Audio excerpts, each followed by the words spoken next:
Chapter 72. Madame de Saint-Méran. A gloomy scene had indeed just passed at the house of M. de Villefort, after the ladies had departed for the ball, whither all the entreaties of Madame de Villefort had failed in persuading him to accompany them. The procureur had shut himself up in his study, according to his custom, with a heap of papers calculated to alarm anyone else, but which generally scarcely satisfied his inordinate desires. But this time the papers were a mere matter of form. Villefort had secluded himself, not to study, but to reflect, and with the door locked and orders given that he should not be disturbed excepting for important business, he sat down in his armchair and began to ponder over the events, the remembrance of which had, during the last 8 days, filled his mind with so many gloomy thoughts and bitter recollections. Then, instead of plunging into a mass of documents piled before him, he opened the drawer of his desk, touched a spring, and drew out a parcel of cherished memoranda, amongst which he had carefully arranged, in characters only known to himself, the names of all those who, either in his political career, in money matters at the bar, or in his mysterious love affairs, had become his enemies.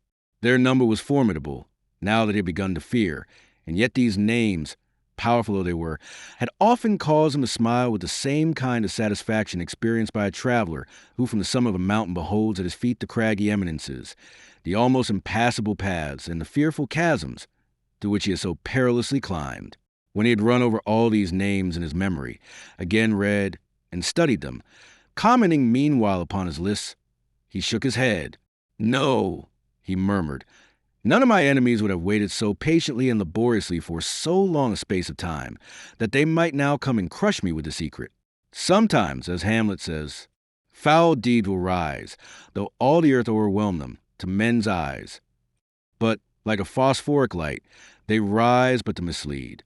The story has been told by the Corsican to some priest, who in his turn has repeated it. De Monte Cristo may have heard it, and to enlighten himself. "But why should he wish to enlighten himself upon the subject?" asked Villefort, after a moment's reflection. "What interest can this de Monte Cristo or Zacon, son of shipowner of Malta, discoverer of mine in Thessaly, now visiting Paris for the first time, what interest, I say, can he take in discovering a gloomy, mysterious, and useless fact like this? However, among all the incoherent details given me by the Abbé Busoni and by Lord Wilmore, by that friend and that enemy, one thing appears certain and clear in my opinion, that in no period, in no case, in no circumstance, could there have been any contact between him and me." But Villefort uttered words which even he himself did not believe. He dreaded not so much the revelation, for he could reply to or deny its truth. He cared little for that mean Tekel Upharsin, which appeared suddenly in letters of blood upon the wall. But what he was really anxious for was to discover whose hand had traced them, while he was endeavoring to calm his fears, and instead of dwelling upon the political future that had so often been the subject of his ambitious dreams, was imagining a future limited to the enjoyments of home, in fear of awakening the enemy that had so long slept. The noise of the carriage sounded in the yard. Then he heard the steps of an aged person ascending the stairs, followed by tears and lamentations, such as servants always give vent to when they wish to appear interested in their master's grief. He drew back the bolt of his door, and almost directly an old lady entered unannounced, carrying her shawl on her arm and her bonnet in her hand. The white hair was thrown back from her yellow forehead, and her eyes, already sunken by the furrows of age, now almost disappeared beneath the eyelids swollen with grief. "Oh, sir," she said. "Oh, sir, what a misfortune! I shall die of it. Oh, yes, I shall certainly die of it." And then, falling upon the chair nearest the door, she burst into a paroxysm of sobs.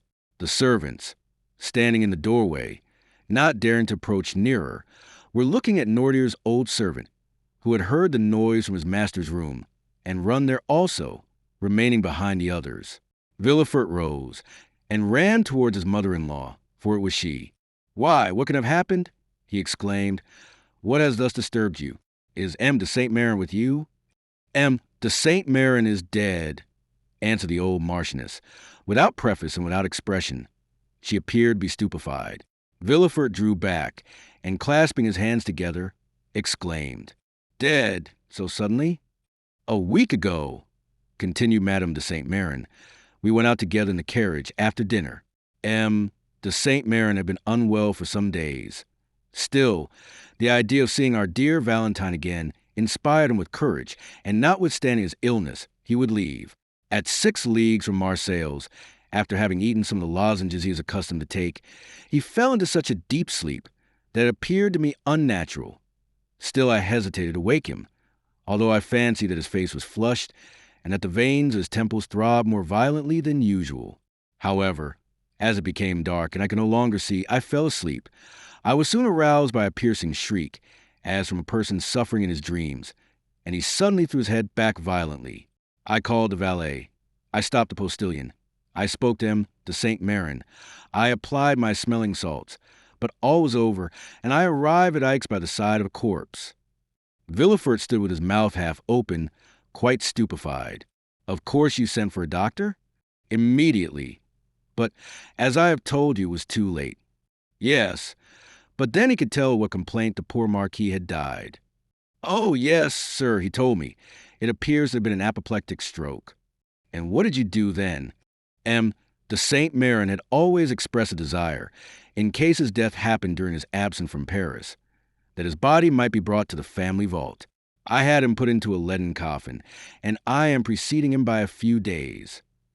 Oh, my poor mother, said Villefort, to have such duties to perform at your age after such a blow. God has supported me through all, and then, my dear Marquis, he would certainly have done everything for me that I performed for him. It is true that since I left him, I seem to have lost my senses. I cannot cry. At my age, they say that we have no more tears. Still, I think that when one is in trouble, one should have the power of weeping. Where is Valentine, sir? It is on her account I am here. I wish to see Valentine. Villefort thought it would be terrible to reply that Valentine was at a ball. So he only said that she had gone out with her stepmother, and that she should be fetched. This instant, sir, this instant, I beseech you, said the old lady. Villefort placed the arm of Madame de Saint Méran within his own, and conducted her to his apartment. Rest yourself, mother, he said. The Marchioness raised her head at this word, and beholding the man who so forcibly reminded her of her deeply regretted child, who still lived for her in Valentine, she felt touched at the name of mother, and bursting into tears, she fell on her knees before an armchair, where she buried her venerable head. Villefort left her to care of the women, while old Barrois ran, half scared, to his master.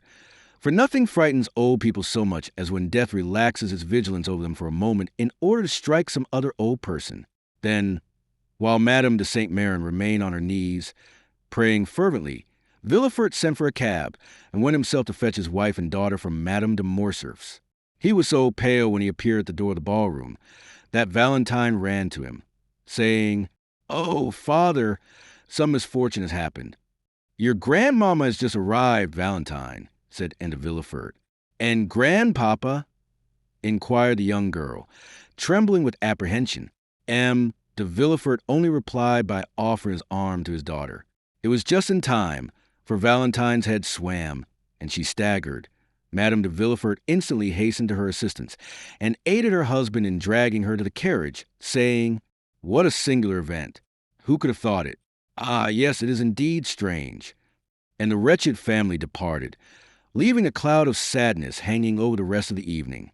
At the foot of the stairs, Valentine found Barrois awaiting her. "Noirtier wishes to see you tonight," he said, in an undertone. "Tell him I will come when I leave my dear grandmamma," she replied, feeling, with true delicacy, that the person to whom she could be of the most service just then was Madame de Saint Méran. Valentine found her grandmother in bed. Silent caresses, heart-wrung sobs, broken sighs, burning tears, were all that passed in this sad interview, while Madame de Villefort, leaning on her husband's arm, maintained all outward forms of respect, at least toward the poor widow. She soon whispered to her husband, "I think it would be better for me to retire, with your permission, for the sight of me appears still to afflict your mother-in-law." Madame de Saint Méran heard her. "Yes, yes," she said softly to Valentine. "Let her leave, but do you stay." Madame de Villefort left, and Valentine remained alone beside the bed, for the procureur, overcome with astonishment at the unexpected death, had followed his wife.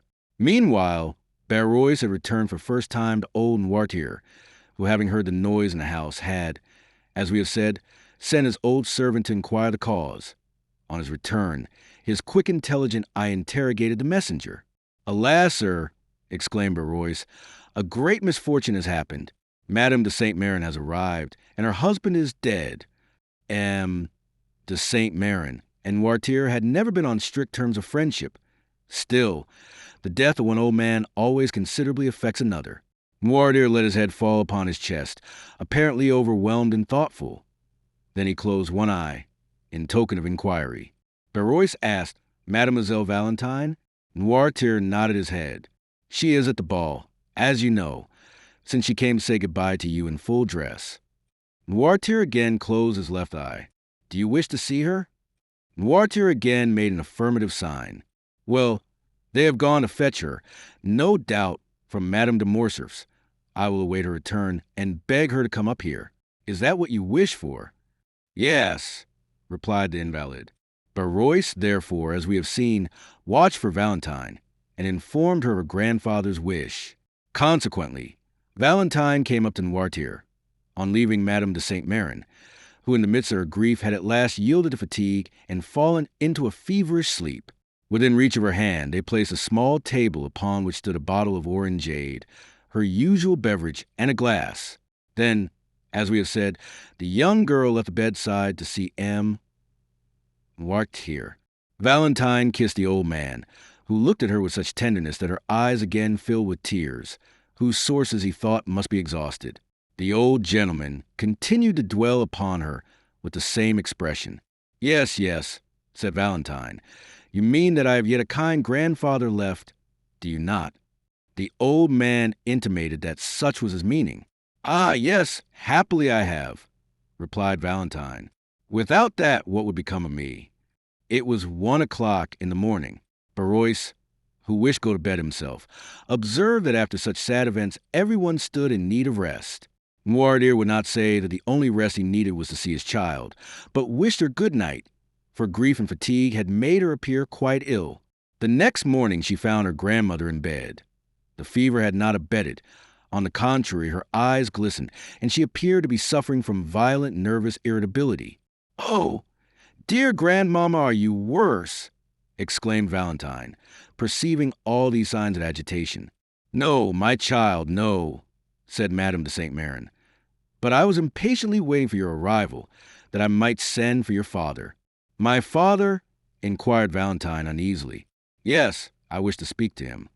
Valentine durst not oppose her grandmother's wish, the cause of which she did not know, and an instant afterwards Villefort entered.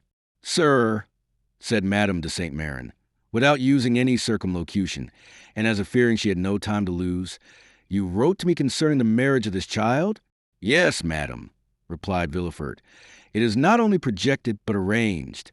Your intended son-in-law is named M. Franz d'Épinay?" "Yes, madame." "Is he not the son of General d'Épinay, who was on our side, and who was assassinated some days before the usurper returned from the island of Elba?" "The same." "Does he not dislike the idea of marrying the granddaughter of Jacobin?" "Our civil dissensions are now happily extinguished, mother," said Villefort. "M. d'Épinay was quite a child when his father died. He knows very little of M. Noirtier and will meet him, if not with pleasure, at least with indifference. Is it a suitable match?" "In every respect." "And the young man?" "Is regarded with universal esteem." "You approve of him?" "He is one of the most well-bred young men I know." During the whole of this conversation Valentine had remained silent. "Well, sir," said Madame de Saint Méran, after a few minutes' reflection, "I must hasten the marriage, for I have but a short time to live." "You, madame? You, dear mamma?" exclaimed M. Villefort and Valentine at the same time. "I know what I am saying," continued the Marchioness. "I must hurry you, so that, as she has no mother, she may at least have a grandmother to bless her marriage. I am all that is left to her belonging to my poor Renée, whom you have so soon forgotten, sir." "Ah, madame," said Villefort, "you forget that I was obliged to give a mother to my child." "A stepmother is never a mother, sir. But this is not to the purpose. Our business concerns Valentine. Let us leave the dead in peace." All this was said with such exceeding rapidity that there was something in the conversation that seemed like the beginning of delirium. "It shall be as you wish, madam," said Villefort. "More especially since your wishes coincide with mine, and as soon as M. d'Épinay arrives in Paris." "My dear grandmother," interrupted Valentine, "consider decorum, the recent death. You would not have me marry under such sad auspices." "My child," exclaimed the old lady sharply, "let us hear none of the conventional objections that deter weak minds from preparing for future. I also was married at the deathbed of my mother, and certainly I have not been less happy on that account." "Still that idea of death, madam," said Villefort. "Still, always. I tell you I am going to die, do you understand? Well, before dying, I wish to see my son-in-law. I wish to tell him to make my child happy. I wish to read in his eyes whether he intends to obey me. In fact, I will know him. I will," continued the old lady, with a fearful expression, "that I may rise from the depth of my grave to find him, if he should not fulfill his duty." "Madam," said Villefort, "you must lay aside these exalted ideas, which almost assume the appearance of madness. The dead, once buried in their graves, rise no more. And I tell you, sir, that you are mistaken. This night I have had a fearful sleep. It seemed as though my soul were already hovering over my body. My eyes, which I try to open, closed against my will, and what will appear impossible above all to you, sir, I saw, with my eyes shut, in the spot where you are now standing.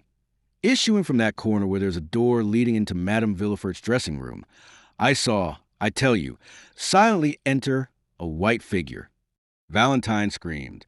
"It was the fever that disturbed you, madam," said Villefort. "Doubt, if you please, but I am sure of what I say. I saw a white figure, and as if to prevent my discrediting the testimony of only one of my senses, I heard my glass removed, the same which is there now on the table. Oh, dear mother, it was a dream. So little was it a dream that I stretched my hand towards the bell, but when I did so, the shade disappeared. My maid then entered with a light. But she saw no one. Phantoms are visible to those only who ought to see them. It was the soul of my husband. Well, if my husband's soul can come to me, why should not my soul reappear to guard my granddaughter? The tie is even more direct, it seems to me." "Oh, madam," said Villefort, deeply affected, in spite of himself, "do not yield to those gloomy thoughts.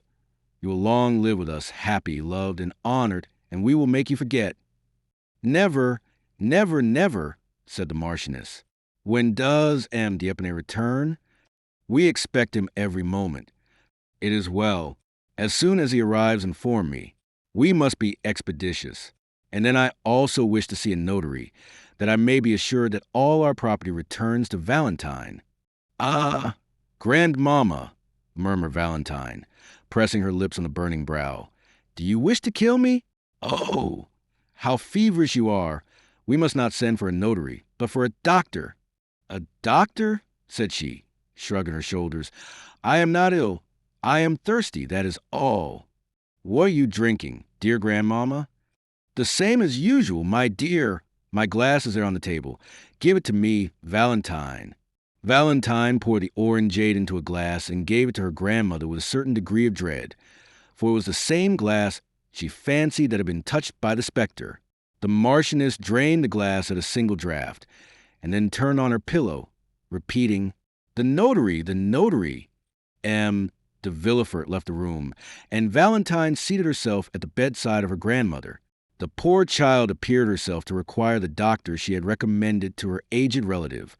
A bright spot burned in either cheek. Her respiration was short and difficult, and her pulse beat with feverish excitement.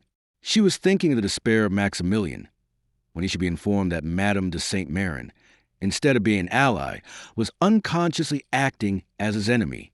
More than once she thought of revealing all to her grandmother, and she would not have hesitated a moment. If Maximilian Morrel had been named Albert de Morcerf or Raoul de Château, but Morrel was a plebeian extraction, and Valentine knew how the haughty Marquise de Saint Méran despised all who were not noble. Her secret had each time been repressed when she was about to reveal it, by the sad conviction that it would be useless to do so, for were it once discovered by her father and mother, all would be lost. 2 hours passed thus. Madame de Saint Méran was in a feverish sleep, and the notary had arrived. Though his coming was announced in a very low tone, Madame de Saint Méran arose from her pillow. "The notary!" she exclaimed. "Let him come in." The notary, who was at the door, immediately entered. "Go, Valentine," said Madame de Saint Méran, "and leave me with this gentleman." "But, grandmamma—" "Leave me, go." The young girl kissed her grandmother and left with her handkerchief to her eyes. At the door she found the valet de chambre, who told her that the doctor was waiting in the dining room. Valentine instantly ran down. The doctor was a friend of the family, and at the same time one of the cleverest men of the day, and very fond of Valentine, whose birth he had witnessed. He had himself a daughter about her age, but whose life was one continued source of anxiety, and feared him from her mother having been consumptive. "Oh," said Valentine, "we have been waiting for you with such impatience. Dear M. d'Avrigny. But, first of all, how are Madeleine and Antoinette?" Madeleine was the daughter of M. d'Avrigny, and Antoinette his niece. M. d'Avrigny smiled sadly. "Antoinette is very well," he said, "and Madeleine tolerably so. But you sent for me, my dear child. It is not your father or Madame de Villefort, who is ill. As for you, although we doctors cannot divest our patients of nerves, I fancy you have no further need of me than to recommend you not to allow your imagination to take too wide a field." Valentine colored. M. d'Avrigny carried the science of divination almost to a miraculous extent, for he was one of physicians who always work upon the body through the mind. "No," she replied, "it is for my poor grandmother. You know the calamity that has happened to us. Do you not?" "I know nothing," said M. d'Avrigny. "Alas," said Valentine, restraining her tears, "my grandfather is dead." "M. de Saint Méran?" "Yes." "Suddenly?" "From an apoplectic stroke." "An apoplectic stroke," repeated the doctor. "Yes, and my poor grandmother fancies that her husband, whom she never left, has called her, and that she must go and join him. Oh, M. d'Avrigny, I beseech you, do something for her." "Where is she?" "In her room with the notary." "And M. Noirtier?"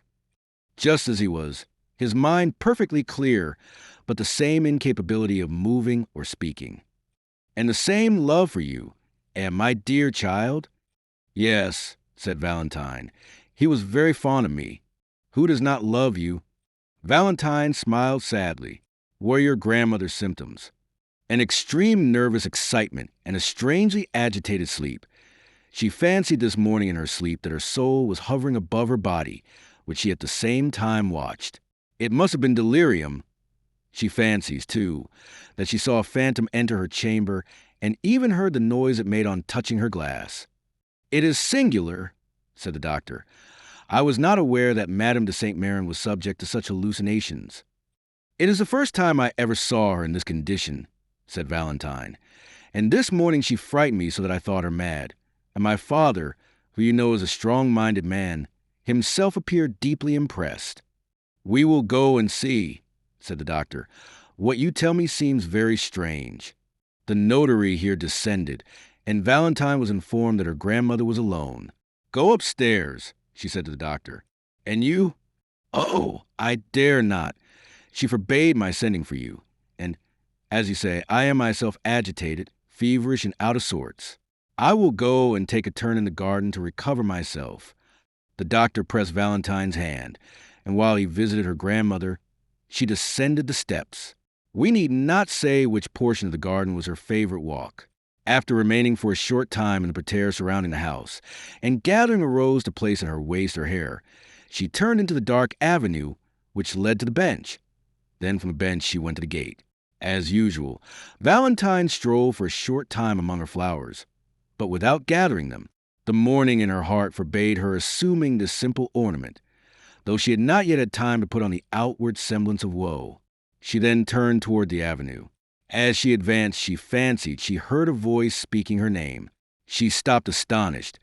Then the voice reached her ear more distinctly, and she recognized it to be that of Maximilian.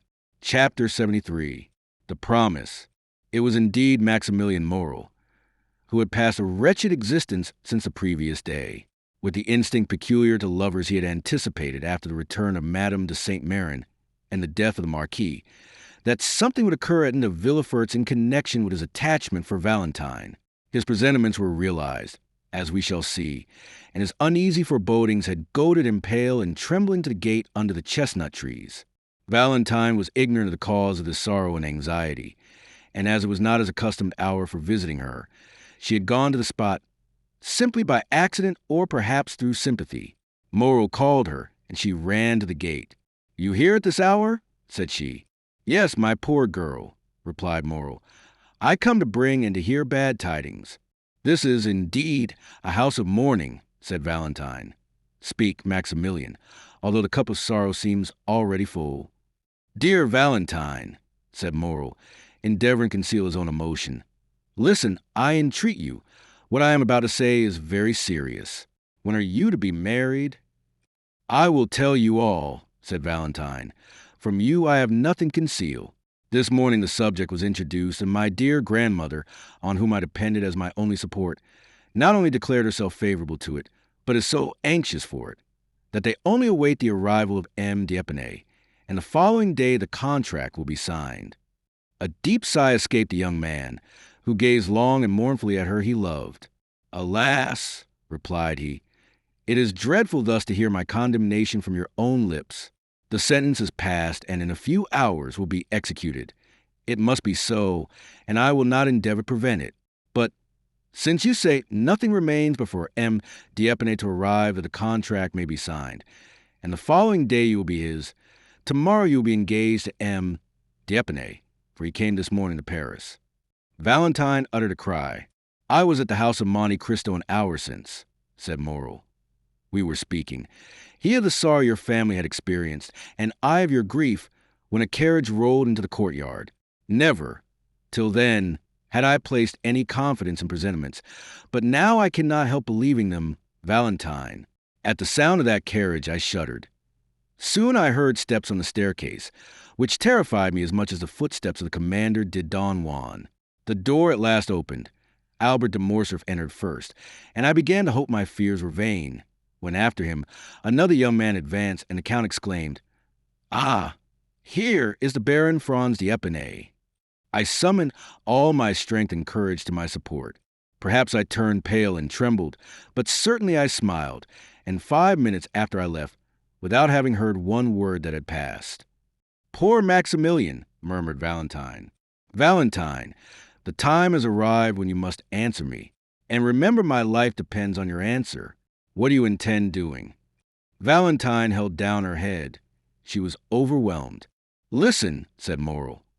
"It is not the first time you have contemplated our present position, which is a serious and urgent one. I do not think it is a moment to give way to useless sorrow. Leave it for those who like to suffer at their leisure and indulge their grief in secret.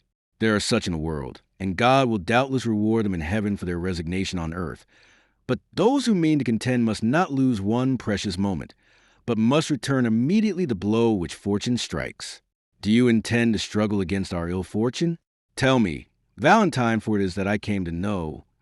Valentine trembled, and looked at him with amazement.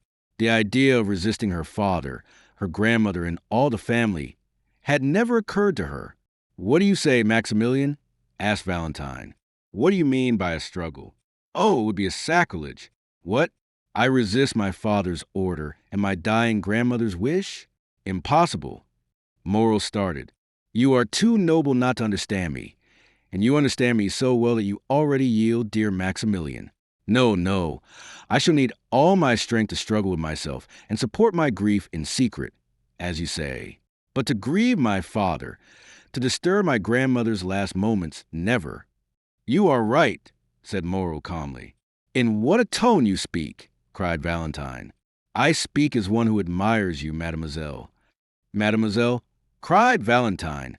"Mademoiselle? Oh, selfish man! He sees me in despair and pretends he cannot understand me. You mistake.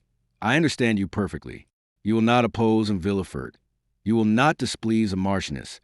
And tomorrow you will sign the contract which will bind you to your husband. But, mon Dieu, tell me, how can I do otherwise? Do not appeal to me, mademoiselle. I shall be a bad judge in such a case. My selfishness will blind me," replied Moreau, whose low voice and clenched hands announced his growing desperation. "What would you have proposed, Maximilian, had you found me willing to accede?" It is not for me to say. You are wrong.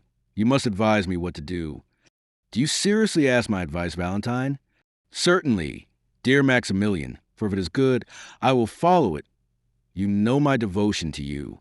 Valentine, said Morrill, pushing aside a loose plank, give me your hand in token of forgiveness of my anger. My senses are confused, and during the last hour the most extravagant thoughts have passed through my brain. Oh, if you refuse my advice. What do you advise? Said Valentine, raising her eyes to heaven and sighing. I am free, replied Maximilian, and rich enough to support you. I swear to make you my lawful wife before my lips even shall have approached your forehead. You make me tremble, said the young girl. Follow me, said Morrill. I will take you to my sister, who is worthy also to be yours. We will embark for Algiers, for England, for America, or, if you prefer it, retire to the country and only return to Paris when our friends have reconciled your family. Valentine shook her head. I feared it, Maximilian, said she. It is the counsel of a madman, and I should be more mad than you. Did I not stop you at once with the word impossible, Morrill, impossible? You will then submit to what fate decrees for you without even attempting to contend with it, said Morrill sorrowfully. Yes, if I die. Well, Valentine, resumed Maximilian, I can only say again that you are right.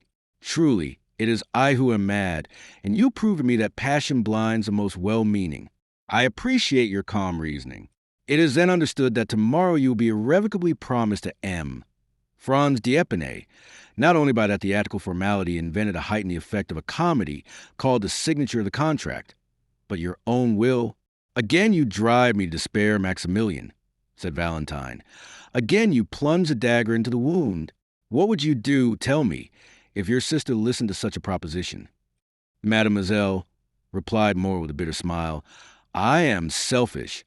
You have already said so, and as a selfish man I think not of what others would do in my situation, but of what I intend doing myself. I think only that I have known you not a whole year.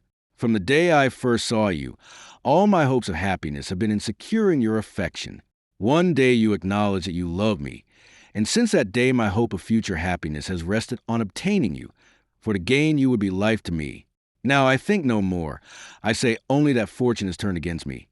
I had thought to gain heaven, and now I have lost it. It is an everyday occurrence for a gambler to lose not only what he possesses, but also what he is not. Morrill pronounced these words with perfect calmness. Valentine looked at him a moment with her large, scrutinizing eyes, endeavoring not to let Morrill discover the grief which struggled in her heart. But, in a word, what are you going to do? Asked she. I am going to have the honor of taking my leave of you, mademoiselle, solemnly assuring you that I wish your life may be so calm, so happy, and so fully occupied, that there may be no place for me even in your memory. Oh, murmured Valentine. Adieu, Valentine, adieu, said Morrill, bowing. Where are you going? Cried the young girl, extending her hand to the opening, and seizing Maximilian by his coat, for she understood from her own agitated feelings that her lover's calmness could not be real. Where are you going? I am going, that I may not bring fresh trouble into your family, and to set an example which every honest and devoted man, situated as I am, may follow. Before you leave me, tell me what you're going to do, Maximilian. The young man smiled sorrowfully. Speak, speak, said Valentine. I entreat you. Has your resolution changed, Valentine? It cannot change, unhappy man. You know it must not, cried the young girl. Then adieu, Valentine. Valentine shook the gate with a strength of which she could not have been supposed to be possessed, as Morrill was going away, and passing both her hands through the opening, she clasped and wrung them. I must know what you mean to do, said she. Where are you going? Oh, fear not, said Maximilian, stopping at a short distance. I do not intend to render another man responsible for the rigorous fate reserved for me. Another might threaten to seek Franz, to provoke him, and to fight with him. All that would be folly. What has Franz to do with it?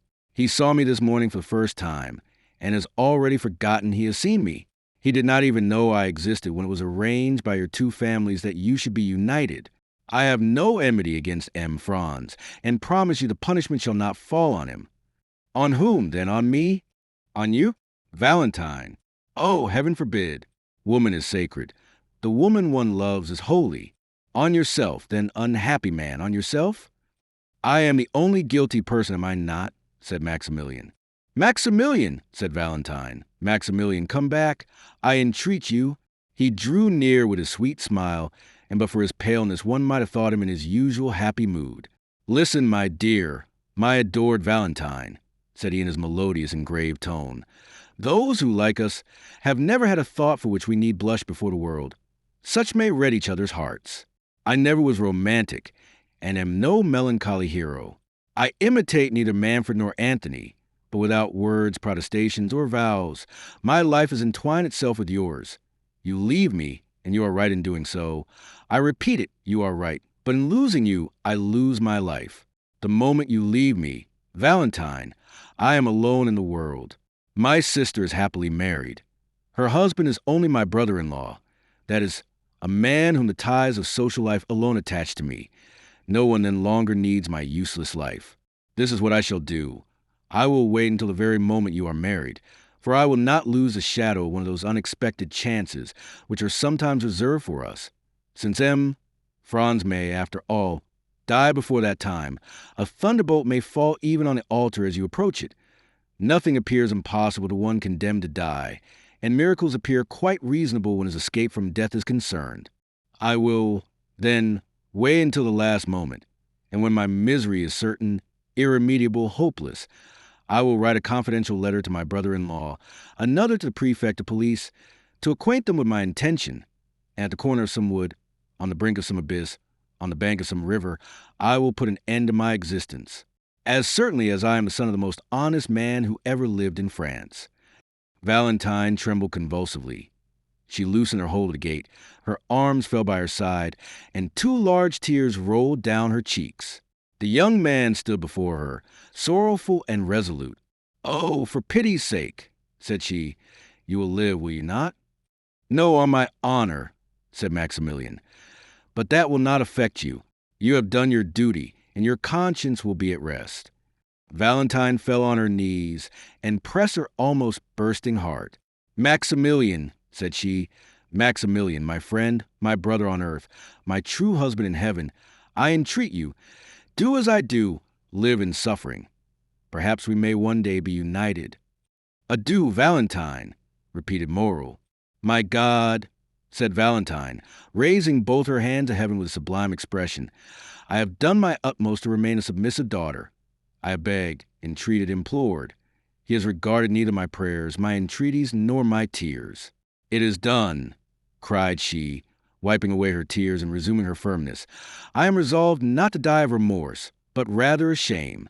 Lie, Maximilian, and I will be yours. Say, when shall it be? Speak, command, I will obey." Moreau, who had already gone some few steps away, again returned, and pale with joy extended both hands towards Valentine through the opening. "Valentine," said he, "dear Valentine, you must not speak thus. Rather let me die. Why should I obtain you by violence, if our love is mutual? Is it from mere humanity you bid me live? I would then rather die." "Truly," murmured Valentine, "who on this earth cares for me? If he does not, who has consoled me in my sorrow but he? On whom do my hopes rest? On whom does my bleeding heart repose? On him, always on him. Yes, you are right, Maximilian. I will follow you. I will leave the paternal home.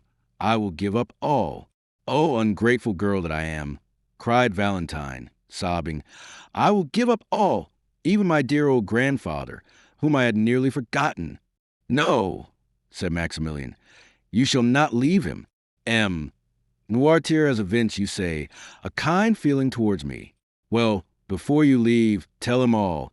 His consent would be your justification in God's sight. As soon as we are married, he shall come and live with us. Instead of 1 child, he shall have 2. You have told me how you talk to him and how he answers you. I shall very soon learn that language by signs, Valentine, and I promise you solemnly that instead of despair, it is happiness that awaits us." "Oh, see, Maximilian, see the power you have over me. You almost make me believe you. And yet, what you tell me is madness, for my father will curse me. He is inflexible. He will never pardon me. Now listen to me, Maximilian. if by artifice, by entreaty, by accident. In short, if by any means I could delay this marriage, will you wait? Yes, I promise you, as faithfully as you have promised me that this horrible marriage shall not take place, and that if you are dragged before a magistrate or a priest, you will refuse. I promise you by all that is most sacred to me in the world, namely, by my mother. We will wait, then, said Moral. Yes, we will wait, replied Valentine, who revived at these words. There are so many things which may save unhappy beings, such as we are. I rely on you, Valentine, said Moral. All you do will be well done, only if they disregard your prayers. If your father and Madame de Saint-Méran insist that M. d'Épinay should be called tomorrow to sign the contract, then you have my promise, Maximilian. Instead of signing, I will go to you, and we will fly. But from this moment until then, let us not tempt Providence. Let us not see each other. It is a miracle. It is a providence that we have not been discovered. If we were surprised, if it were known that we met thus, we should have no further resource. You are right, Valentine. But how shall I ascertain? From a notary, M. de Chambre. I know him. And for myself, I will write to you. Depend on me. I dread this marriage, Maximilian, as much as you. Thank you, my adored Valentine. Thank you. That is enough. When once I know the hour, I will hasten to this spot. You can easily get over this fence with my assistance. A carriage will await us at the gate, in which you will accompany me to my sisters. They're living, retired, or mingling in society, as you wish. We shall be enabled to use our power to resist oppression, and not suffer ourselves to be put to death like sheep, which only defend themselves by sighs. Yes, said Valentine. I will now acknowledge you are right, Maximilian.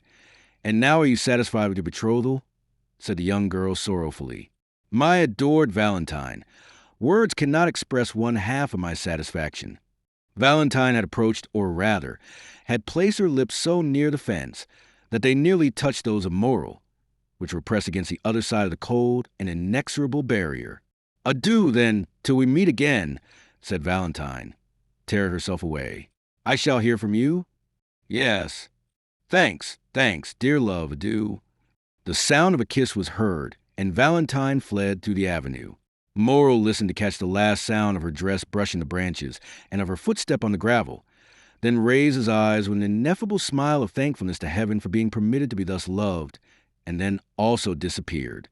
The young man returned home and waited all the evening and all the next day without getting any message. It was only on the following day, at about 10 o'clock in the morning, as he was starting to call on M. de Chambre, the notary, that he received from the postman a small billet, which he knew to be from Valentine, although he had not before seen her writing.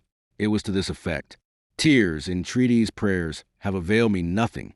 Yesterday, for 2 hours, I was at the church of St. Philippe de Roule, and for 2 hours I prayed most fervently. Heaven is as inflexible as man, and the signature of the contract is fixed for this evening at 9 o'clock. I have but one promise and but one heart to give. That promise is pledged to you. That heart is also yours. This evening, then, at 8:45 at the gate, your betrothed, Valentine de Villefort. P.S. My poor grandmother gets worse and worse. Yesterday her fever amounted to delirium. Today her delirium is almost madness. You will be very kind to me, will you not, Moral, to make me forget my sorrow in leaving her thus?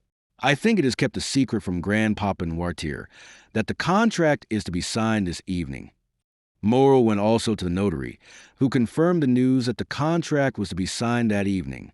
Then he went to call on Monte Cristo and heard still more. Franz had been to announce the ceremony, and Madame de Villefort had also written to beg the Count to excuse her not inviting him. The death of M. de Saint-Méran and the dangerous illness of his widow would cast a gloom over the meeting, which she would regret should be shared by the Count, whom she wished every happiness.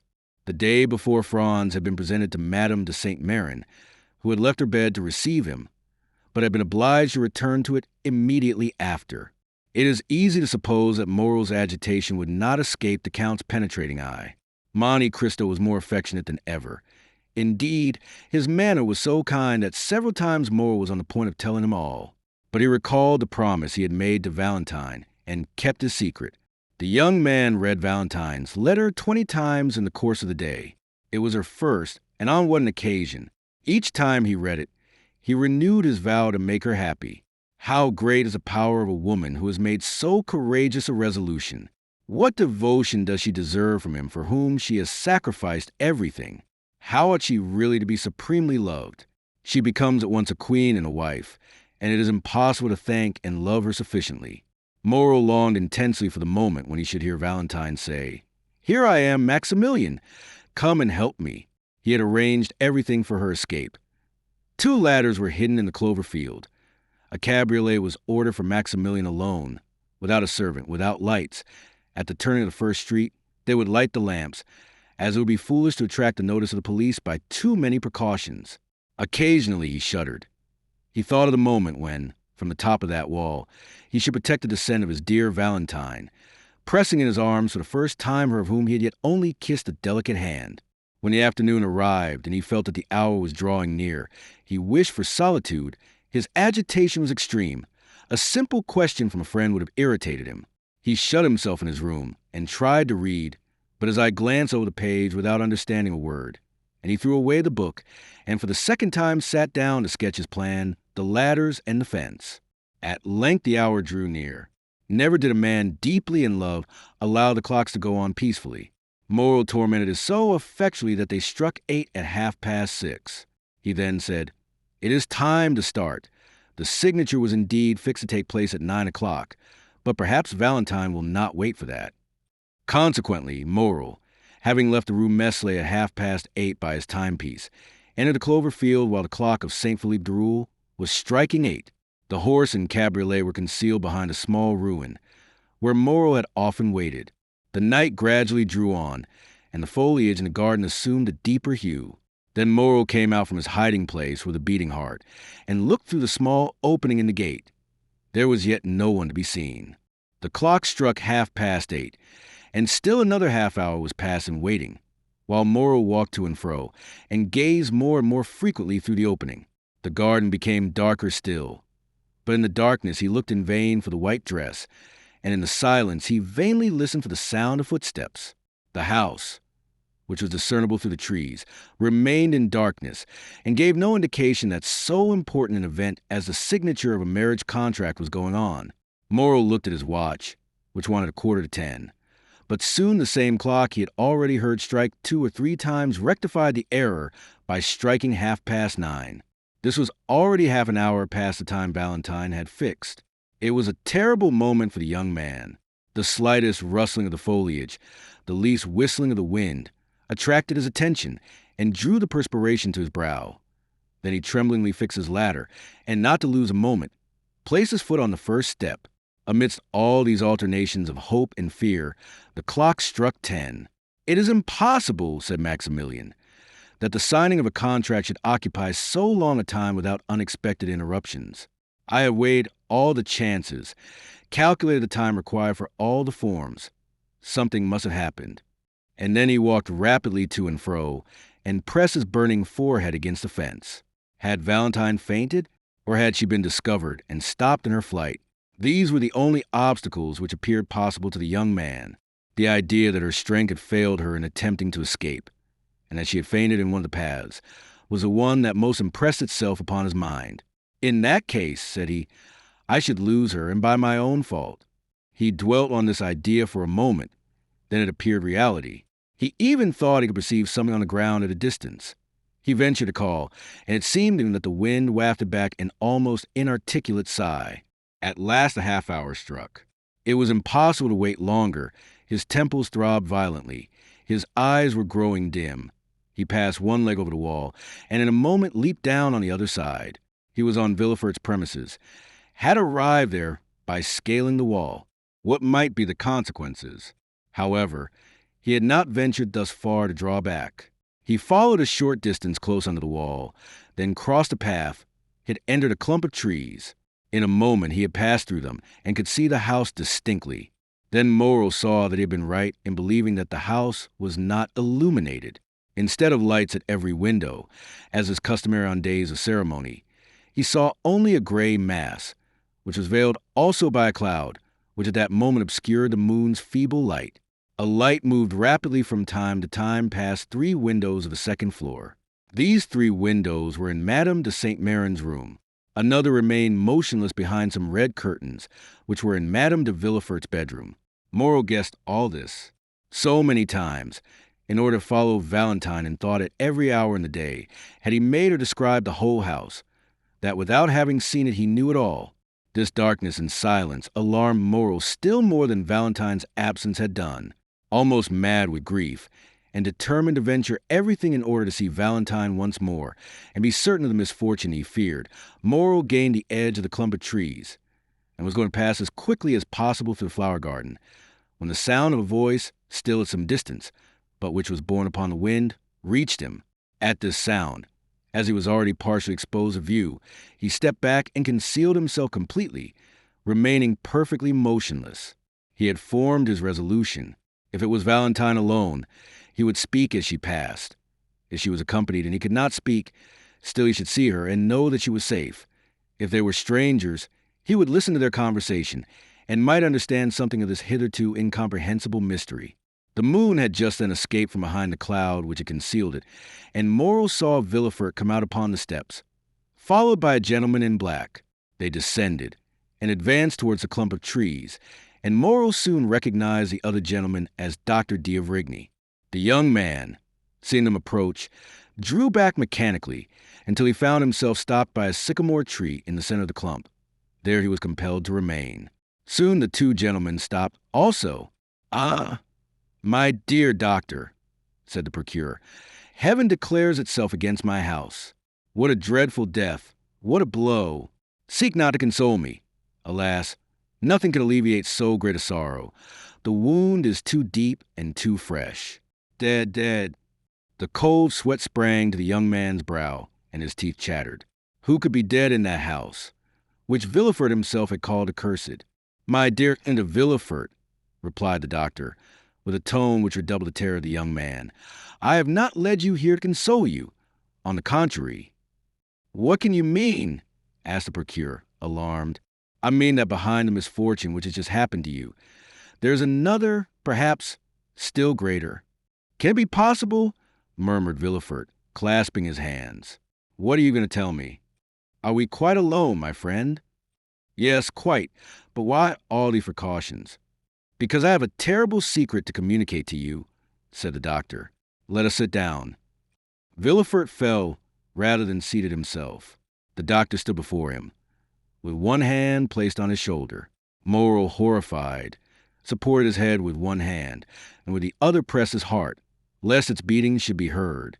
"Dead, dead," repeated he within himself, and he felt as if he were also dying. "Speak, doctor, I am listening," said Villefort. "Strike, I am prepared for everything." Madame de Saint Méran was, doubtless, advancing in years, but she enjoyed excellent health. Moreau began again to breathe freely, which he had not done during the last 10 minutes. "Grief has consumed her," said Villefort. "Yes, grief, doctor, after living 40 years with the Marquis." "It is not grief, my dear Villefort," said the doctor. "Grief may kill, although it rarely does, and never in a day, never in an hour, never in 10 minutes. Villefort answered nothing. He simply raised his head, which had been cast down before, and looked at the doctor with amazement. "Were you present during the last struggle?" asked M. d'Avrigny. "I was," replied the procureur. "You begged me not to leave? Did you notice the symptoms of the disease to which Madame de Saint Méran has fallen a victim?" "I did." Madame de Saint Méran had 3 successive attacks, at intervals of some minutes, each one more serious than the former. When you arrived, Madame de Saint Méran had already been panting for breath some minutes. She then had a fit, which I took to be simply a nervous attack.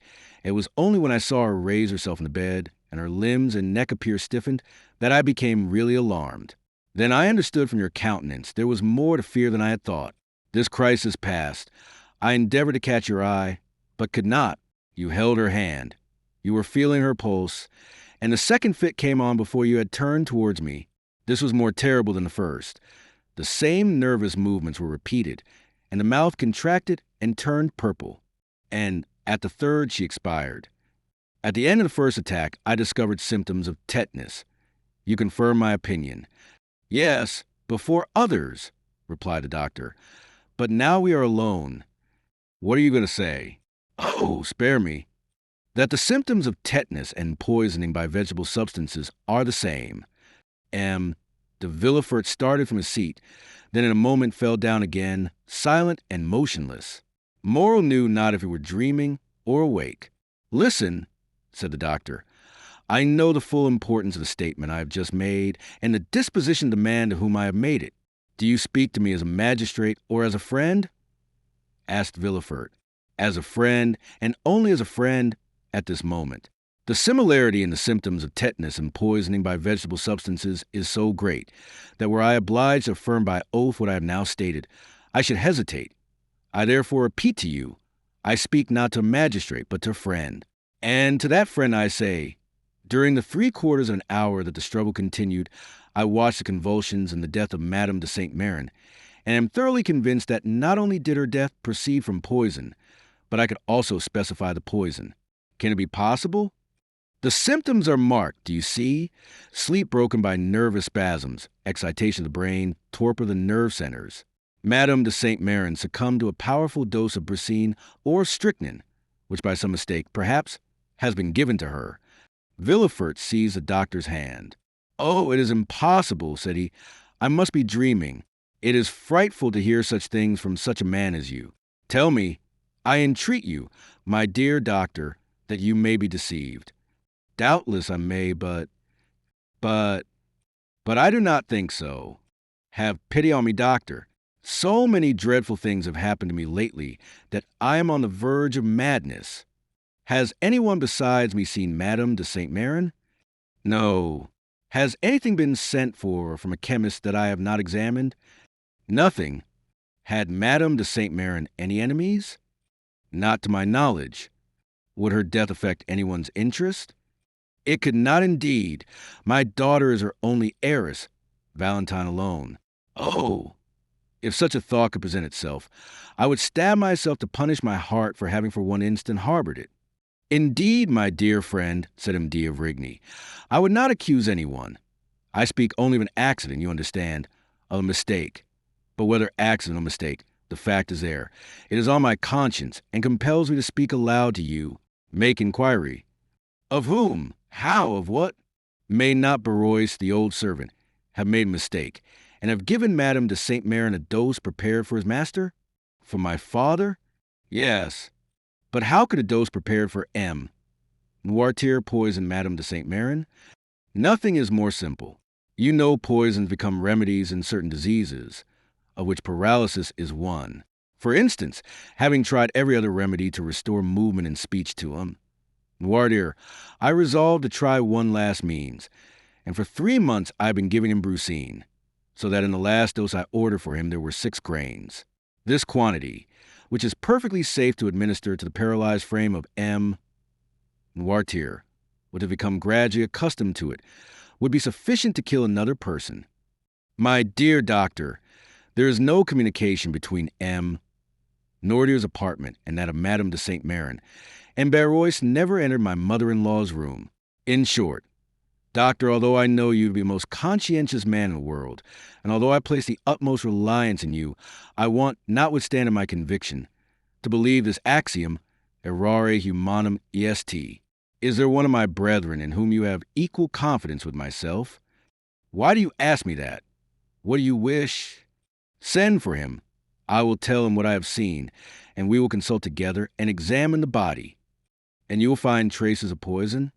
No, I did not say of poison, but we can prove what was the state of the body. We shall discover the cause of her sudden death, and we shall say, Dear Villefort, if this thing has been caused by negligence, watch over your servants. If from hatred, watch your enemies. What do you propose to me, dear Rigny? Said Villefort in despair. So soon as another is admitted into our secret, an inquest will become necessary. An inquest in my house. Impossible. Still, continued the procurer, looking at the doctor with uneasiness, if you wish it, if you demand it, why then it shall be done. But, doctor, you see me already so grieved. How can I introduce into my house so much scandal after so much sorrow? My wife and my daughter would die of it. And I, doctor, You know a man does not arrive at the post I occupy. One has not been king's attorney 25 years without having amassed a tolerable number of enemies. Mine are numerous. Let this affair be talked of.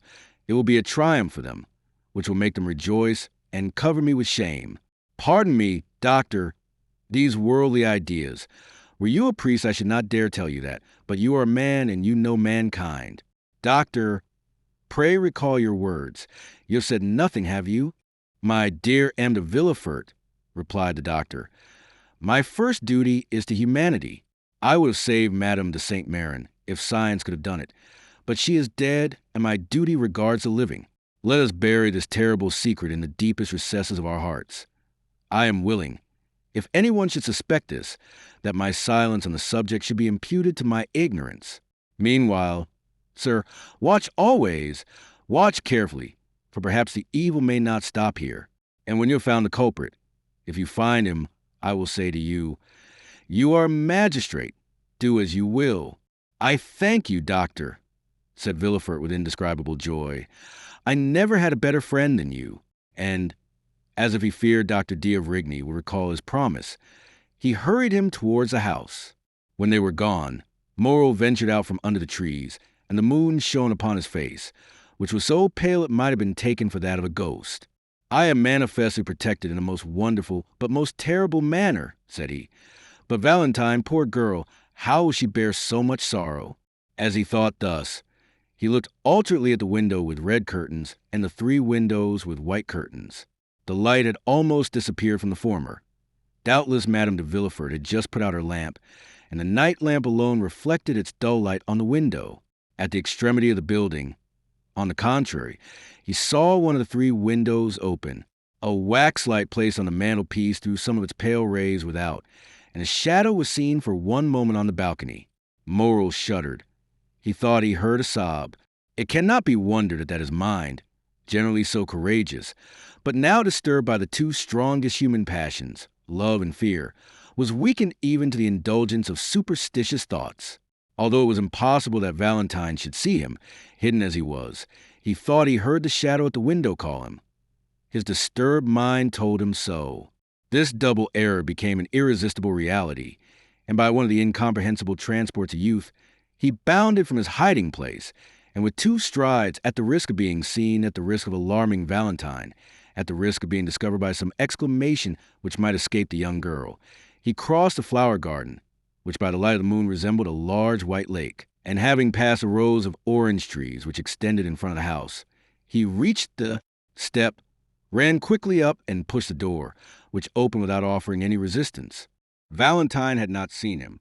Her eyes, raised toward heaven, were watching a silvery cloud gliding over the azure, its form that a shadow mounting towards heaven. Her poetic and excited mind pictured it as the soul of her grandmother. Meanwhile, Moreau had traversed the anteroom and found the staircase, which, being carpeted, prevented his approach being heard, and he had regained that degree of confidence that the presence of M. de Villefort even would not have alarmed him. He was quite prepared for any such encounter. He would at once approach Valentine's father and acknowledge all, begging Villefort to pardon and sanction the love which united 2 fond and loving hearts. Moreau was mad. Happily, he did not meet anyone. Now, especially, did he find the description Valentine had given of the interior of the house useful to him. He arrived safely at the top of the staircase, and while he was feeling his way, a sob indicated the direction he was to take. He turned back. A door partly open enabled him to see his road, and to hear the voice of one in sorrow. He pushed the door open and entered. At the other end of the room, under a white sheet which covered it, lay the corpse, still more alarming to Moreau since the account he had so unexpectedly overheard. By its side, on her knees, and with her head burying the cushion of an easy-chair, was Valentine, trembling and sobbing, her hands extended above her head, clasped and stiff. She had turned from the window, which remained open, and was praying in accents that would have affected the most unfeeling. Her words were rapid, incoherent, unintelligible, for the burning weight of grief almost stopped her utterance. The moon shining through the open blinds made the lamp appear to burn paler, and cast a sepulchral hue over the whole scene. Moreau could not resist this. He was not exemplary for piety. He was not easily impressed. But Valentine, suffering, weeping, wringing her hand before him, was more than he could bear in silence. He sighed and whispered a name, and the head bathed in tears and pressed on the velvet cushion of the chair. A head like that of Magdalene by Correggio was raised and turned towards him. Valentine perceived him without betraying the least surprise. A heart overwhelmed with one great grief is insensible to minor emotions. Morrel held out his hand to her. Valentine, as her only apology for not having met him, pointed to the corpse under the sheet and began to sob again. Neither dared for some time to speak in that room. They hesitated to break the silence which death seemed to impose. At length Valentine ventured. "My friend," said she, "how came you here? Alas, I would say you are welcome, had not death opened a way for you into this house." "Valentine," said Morrel with a trembling voice, "I had waited since 8:30, and did not see you come. I became uneasy, leaped the wall, found my way through the garden, when voices conversing about the fatal event." "What voices?" asked Valentine.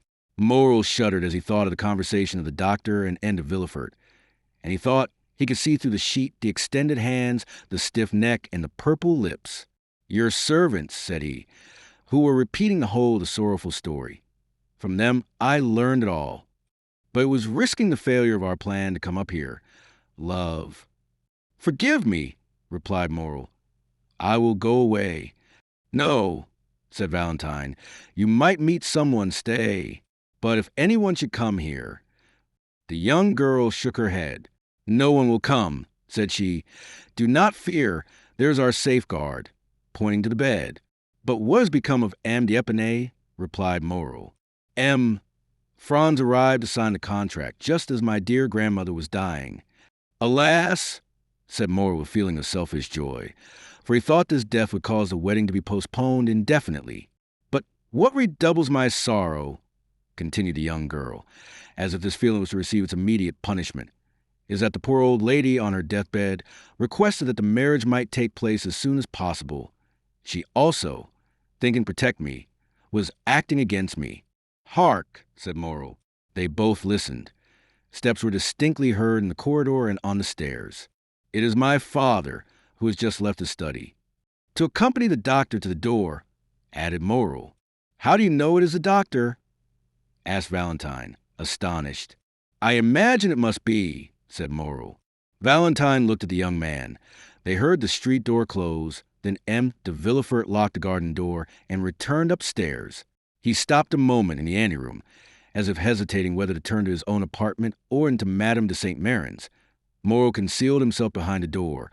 Valentine remained motionless, grief seeming to deprive her of all fear. De Villefort passed on to his own room. "Now," said Valentine, "you can neither go out by the front door nor by the garden." Morrel looked at her with astonishment. "There is but one way left you that is safe," said she. "It is through my grandfather's room." She rose.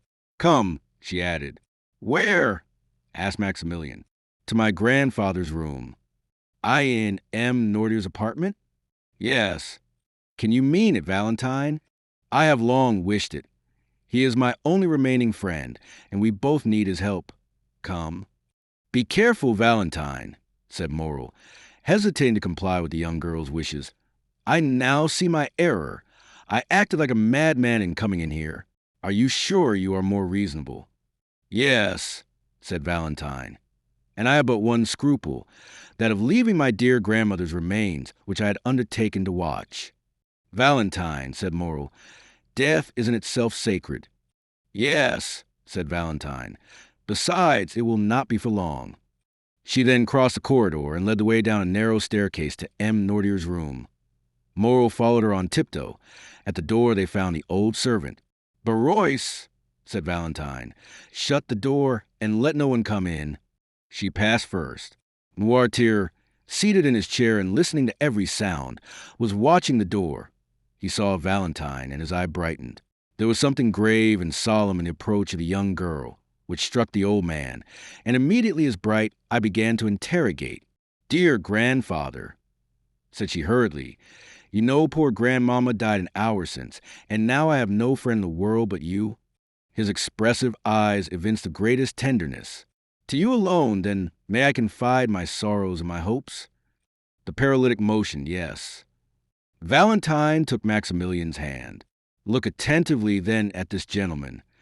The old man fixed his scrutinizing gaze with slight astonishment on Morel. "It is M. Maximilian Morel," said she, "the son of that good merchant of Marseilles, whom you doubtless recollect."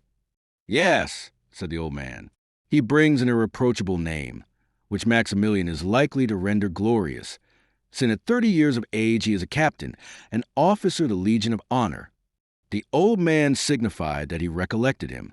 "Well, grandpapa," said Valentine, kneeling before him, and pointing to Maximilian, "I love him, and will be only his. Were I compelled to marry another, I would destroy myself." The eyes of the paralytic expressed a multitude of tumultuous thoughts. "You like Maximilian Morel, do you not, grandpapa?" asked Valentine. "Yes." "And you will protect us, who are your children, against the will of my father?" Noirtier cast an intelligent glance at Morel, as if to say, "Perhaps I may." Maximilian understood him. "Mademoiselle," said he, "you have a sacred duty to fulfill in your deceased grandmother's room. Will you allow me the honor of a few minutes' conversation with Noirtier?" "That is it," said the old man's eye. Then he looked anxiously at Valentine. "Do you fear he will not understand?" "Yes." "Oh, we have so often spoken of you, that he knows exactly how I talk to you." Then turning to Maximilian with an adorable smile, although shaded by sorrow, "He knows everything I know," said she. Valentine arose, placed a chair for Morel, requested Barrois not to admit anyone, and having tenderly embraced her grandfather and sorrowfully taken leave of Morel, she went away. To prove to Noirtier that he was in Valentine's confidence and knew all their secrets, Morel took the dictionary, a pen, and some paper, and placed them all on a table where there was a light. "But first," said Morel, "allow me, sir, to tell you who I am, how much I love Mademoiselle Valentine, and what are my designs respecting her." Noirtier made a sign that he would listen. It was an imposing sight to witness this old man, apparently a mere useless burden, becoming the sole protector, support, and advisor of the lovers who were both young, beautiful, and strong. His remarkably noble and austere expression struck Morel, who began his story with trembling. He related the manner in which he had become acquainted with Valentine, and how he had loved her, and that Valentine, in her solitude and her misfortune, had accepted the offer of his devotion. He told him his birth, his position, his fortune, and more than once, when he consulted the look of the paralytic, that look answered, "That is good. Proceed." "And now," said Morel, when he had finished the first part of his recital, "now I have told you of my love and my hopes. May I inform you of my intentions?" "Yes," signified the old man. "This was our resolution. A cabriolet was in waiting at the gate, in which I intended to carry off Valentine to my sister's house, to marry her, and to wait respectfully de Villefort's pardon." "No," said Noirtier, "we must not do so." "No. You do not sanction our project?" "No. There is another way," said Morel.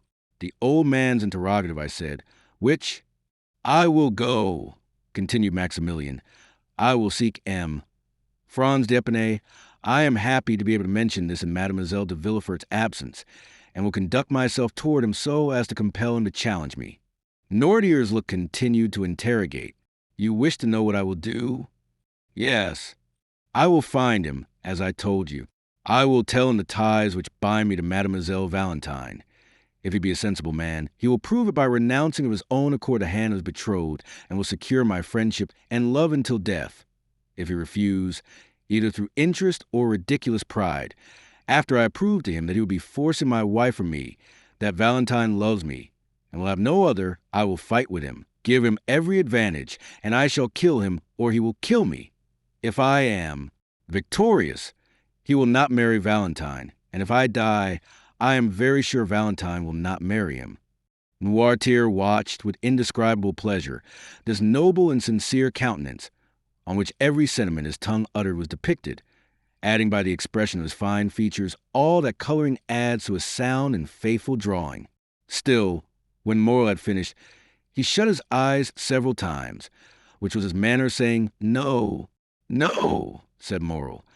"You disapprove of the second project, as you did of the first?" "I do," signified the old man. But what then must be done? Asked Moreau. Madame de Saint Méran's last request was that the marriage might not be delayed. Must I let things take their course? Noirtier did not move. I understand, said Moreau. I am to wait. Yes. But delay may ruin our plans, sir, replied the young man. Alone, Valentine has no power. She will be compelled to submit. I am here almost miraculously, and can scarcely hope for so good an opportunity to occur again. Believe me, there are only the two plans I propose to you. Forgive my vanity, and tell me which you prefer. Do you authorize Mademoiselle Valentine to entrust herself to my honor? No. Do you prefer I should seek M. d'Épinay? No. Whence then will come the help we need from chance? Resumed Moreau. No. From you? Yes. You thoroughly understand me, sir. Pardon my eagerness, for my life depends on your answer. Will our help come from you? Yes. You are sure of it? Yes. There was so much firmness in the look which gave this answer, no one could, at any rate, doubt his will if they did his power. Oh, thank you 1,000 times. But how, unless a miracle should restore your speech, your gesture, your movement, how can you, chained to that armchair, dumb and motionless, oppose this marriage? A smile lit up the old man's face, a strange smile of the eyes in a paralyzed face. Then I must wait? Asked the young man. Yes. But the contract? The same smile returned. Will you assure me it shall not be signed? Yes, said Noirtier. The contract shall not be signed, cried Moreau. Oh, pardon me, sir. I can scarcely realize so great a happiness. Will they not sign it? No, said the paralytic. Notwithstanding that assurance, Moreau still hesitated. This promise of an impotent old man was so strange that, instead of being a result of the power of his will, it might emanate from enfeebled organs. Is it not natural that the madman, ignorant of his folly, should attempt things beyond his power? The weak man talks of burdens he can raise, the timid of giants he can confront, the poor of treasures he spends. The most humble peasant, in the height of his pride, calls himself Jupiter. Whether Noirtier understood the young man's indecision, or whether he had not full confidence in his docility, he looked uneasily at him. What do you wish, sir? Asked Moreau. That I should renew my promise of remaining tranquil. Noirtier's eye remained fixed and firm, as if to imply that a promise did not suffice. Then it passed from his face to his hands. Shall I swear to you, sir? Asked Maximilian. Yes, said the paralytic with the same solemnity. Moreau understood that the old man attached great importance to an oath. He extended his hand. I swear to you on my honor, said he, to await your decision respecting the course I am pursue with M. d'Épinay. That is right, said the old man. Now, said Moreau, do you wish me to retire? Yes. Without seeing Mademoiselle Valentine? Yes. Moreau made a sign that he was ready to obey. But, said he, first allow me to embrace you, as your daughter did just now. Noirtier's expression could not be understood. The young man pressed his lips on the same spot on the old man's forehead, where Valentine's had been. Then he bowed a second time and retired. He found outside the door the old servant, to whom Valentine had given directions. Moreau was conducted along a dark passage, which led to a little door opening on the garden, soon found the spot where it entered. With the assistance of the shrubs gained the top of the wall, and by his ladder was in an instant in the clover field where his cabriolet was still waiting for him. He got in it, and thoroughly wearied by so many emotions, arrived about midnight in the Rue Meslay, threw himself on his bed, and slept soundly. Volume 4, Chapter 74, The Villefort Family Vault. 2 days after, a considerable crowd was assembled, towards 10 o'clock in the morning, around the door of Anne of Villefort's house, and a long file of mourning coaches and private carriages extended along the Faubourg Saint-Honoré and the Rue de la Pépinière. Among them was one of a very singular form, which appeared to have come from a distance. It was a kind of covered wagon, painted black, and was one of the first to arrive. Inquiry was made, and it was ascertained that, by a strange coincidence, this carriage contained the corpse of the Marquis de Saint Méran, and that those who had come thinking to attend one funeral would follow two. Their number was great. The Marquis de Saint Méran, one of the most zealous and faithful dignitaries of Louis XVIII, And King Charles X had preserved a great number of friends, and these, added to the personages whom the usages of society gave Villefort a claim on, formed a considerable body. Due information was given to the authorities, and permission obtained that the two funerals should take place at the same time. A second hearse, decked with the same funereal pomp, was brought to end of Villefort's door, and the coffin removed into it from the post wagon. The two bodies were being interred in the cemetery of Père Lachaise, where M. de Villefort had long since had a tomb prepared for the reception of his family. The remains of poor Renée were already deposited there, and now, after 10 years of separation, her father and mother would be reunited with her. The Parisians, always curious, always affected by funereal display, looked on with religious silence while the splendid procession accompanied to their last abode two of the number of the old aristocracy, the greatest protectors of commerce and sincere devotees to their principles. In one of the mourning coaches, Beauchamp, Debray, and Château were talking of the very sudden death of the Marchioness. I saw Madame de Saint-Méran only last year at Marseilles, when I was coming back from Algiers, said Château. She looked like a woman destined to live to be 100 years old, from her apparent sound health and great activity of mind and body. How old was she? Franz assured me, replied Albert, that she was 66 years old. But she has not died of old age, but of grief. It appears that since the death of the Marquis, which affected her very deeply, she has not completely recovered her reason. But of what disease, then, did she die? Asked Debray. It is said to have been a congestion of the brain, or apoplexy, which is the same thing, is it not? Nearly. It is difficult to believe that it was apoplexy, said Beauchamp. Madame de Saint-Méran, whom I once saw, was short, of slender form, and of a much more nervous than sanguine temperament.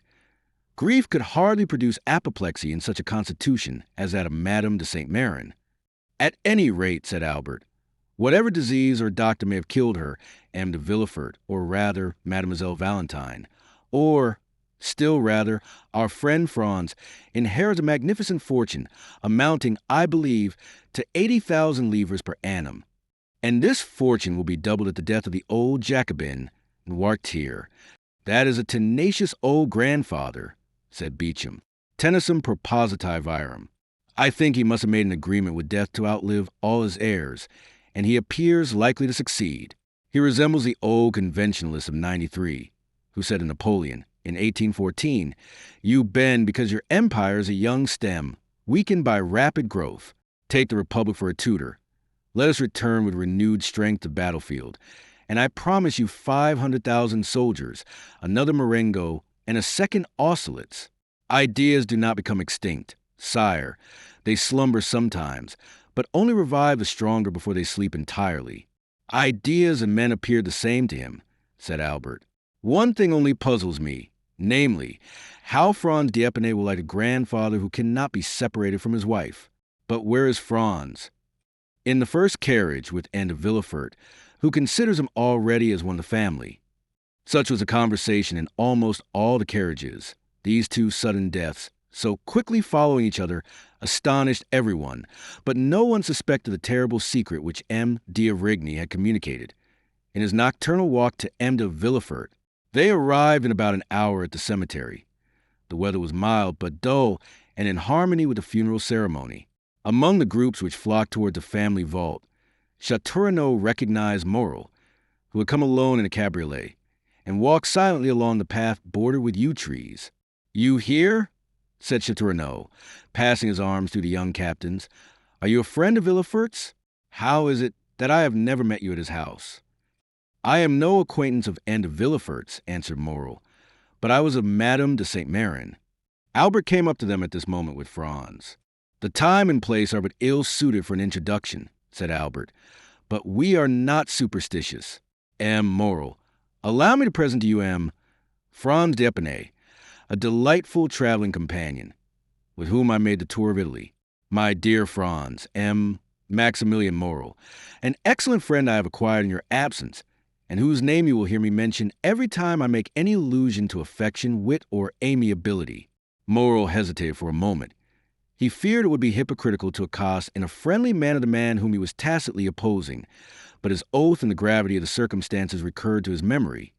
He struggled to conceal his emotion and bowed to Franz. Mademoiselle de Villefort is in deep sorrow, is she not? Said Debray to Franz. Extremely, replied he. She looked so pale this morning, I scarcely knew her. These apparently simple words pierced Moreau to the heart. This man had seen Valentine and spoken to her. The young and high-spirited officer acquired all his strength of mind to resist breaking his oath. He took the arm of Château and turned towards a vault where the attendants had already placed the two coffins. This is a magnificent habitation, said Beauchamp, looking towards a mausoleum, a summer and winter palace. You will in turn enter it, my dear D'Épinay, for you will soon be numbered as one of the family. I, as a philosopher, should like a little country house, a cottage down there under the trees, without so many freestones over my poor body.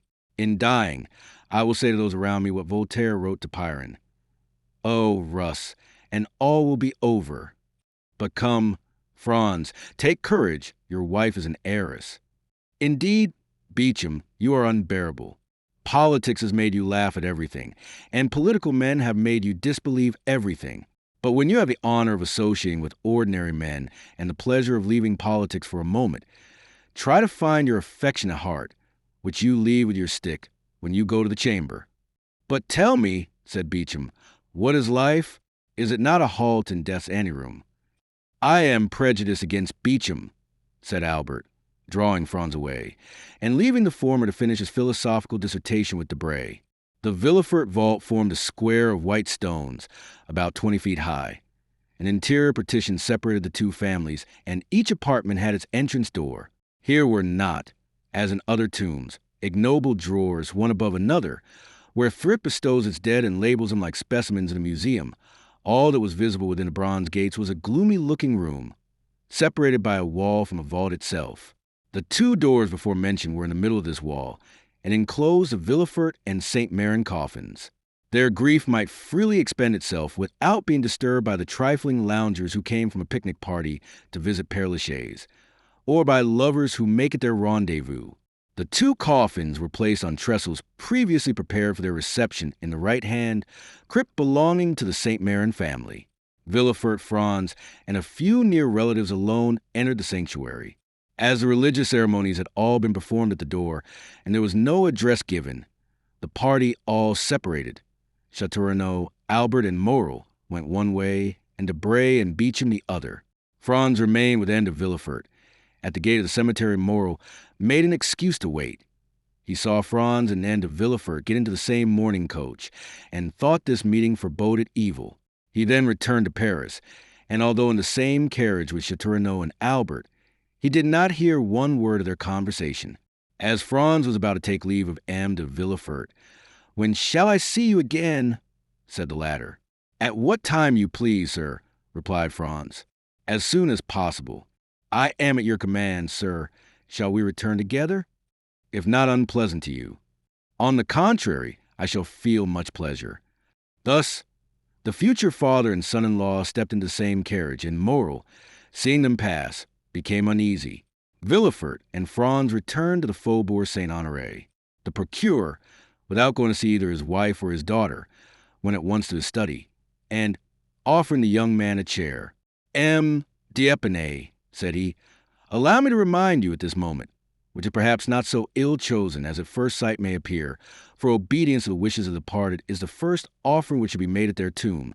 Allow me then to remind you of the wish expressed by Madame de St. Méran on her deathbed, that Valentine's wedding might not be deferred. You know the affairs of the deceased are in perfect order, and her will bequeath to Valentine the entire property of the St. Méran family. The notary showed me the documents yesterday, which will enable us to draw up the contract immediately. You may call on the notary M. Deschamps, Place Beauvau, Faubourg Saint-Honoré, and you have my authority to inspect those deeds." "Sir," replied D'Épinay, "it is not, perhaps, the moment for Mademoiselle Valentine, who is in deep distress, to think of a husband. Indeed, I fear Valentine will have no greater pleasure than that of fulfilling her grandmother's last injunctions. There will be no obstacle from that quarter, I assure you." "In that case," replied Franz, "as I shall raise none, you may make arrangements when you please. I have pledged my word, and shall feel pleasure and happiness in adhering to it." Then, said Villefort. "Nothing further is required. The contract was to have been signed 3 days since. We shall find it all ready and can sign it today. But the morning," said Franz, hesitating. "Don't be uneasy on that score," replied Villefort. "No ceremony will be neglected in my house. Mademoiselle de Villefort may retire during the prescribed 3 months to her estate of St. Méran. I say hers, for she inherits it today. There, after a few days, if you like, the civil marriage shall be celebrated without pomp or ceremony. Madame de St. Méran wished her daughter should be married there. When that is over, you, sir, can return to Paris, while your wife passes the time of her mourning with her mother-in-law." "As you please, sir," said Franz. "Then," replied de Villefort, "have the kindness to wait half an hour. Valentine shall come down into the drawing-room. I will send for Deschamps. We will read and sign the contract before we separate, and this evening Madame de Villefort shall accompany Valentine to her estate, where we will rejoin them in a week." "Sir," said Franz, "I have one request to make." "What is it?" "I wish Albert de Morcerf and Raoul de Château to be present at this signature. You know they are my witnesses.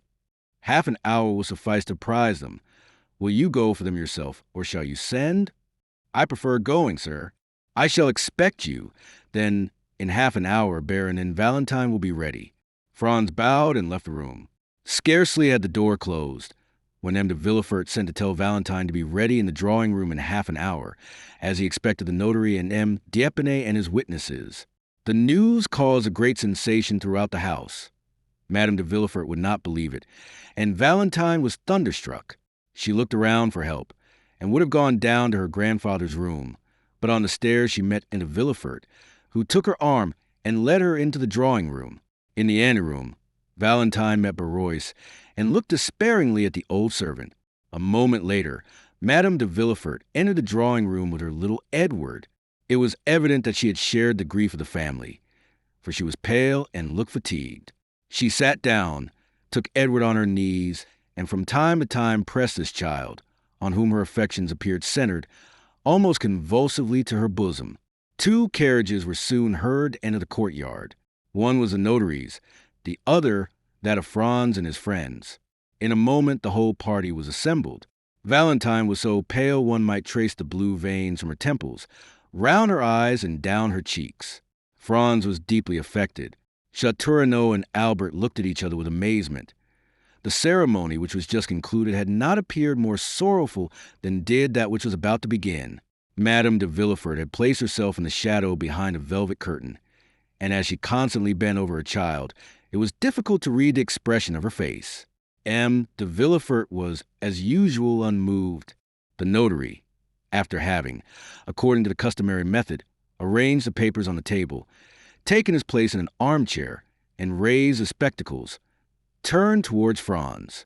"Are you M. Franz de Cano, Baron d'Épinay?" asked he, although he knew it perfectly. "Yes, sir," replied Franz. The notary bowed. "I have, then, to inform you, sir, at the request of Anne de Villefort, that your projected marriage with Mademoiselle de Villefort has changed the feeling of M. Noirtier toward his grandchild, and that he disinherits her entirely of the fortune he would have left her. Let me hasten to add," continued he, "that the testator, having only the right to alienate a part of his fortune, and having alienated it all, the will not bear scrutiny, and is declared null and void." "Yes," said Villefort, "but I warn M. d'Épinay that during my lifetime my father's shall never be questioned, my position forbidding any doubt to be entertained." "Sir," said Franz, "I regret much that such a question has been raised in the presence of Mademoiselle Valentine. I have never inquired the amount of her fortune, which, however limited it may be, exceeds mine. My family has sought consideration in this alliance with M. de Villefort.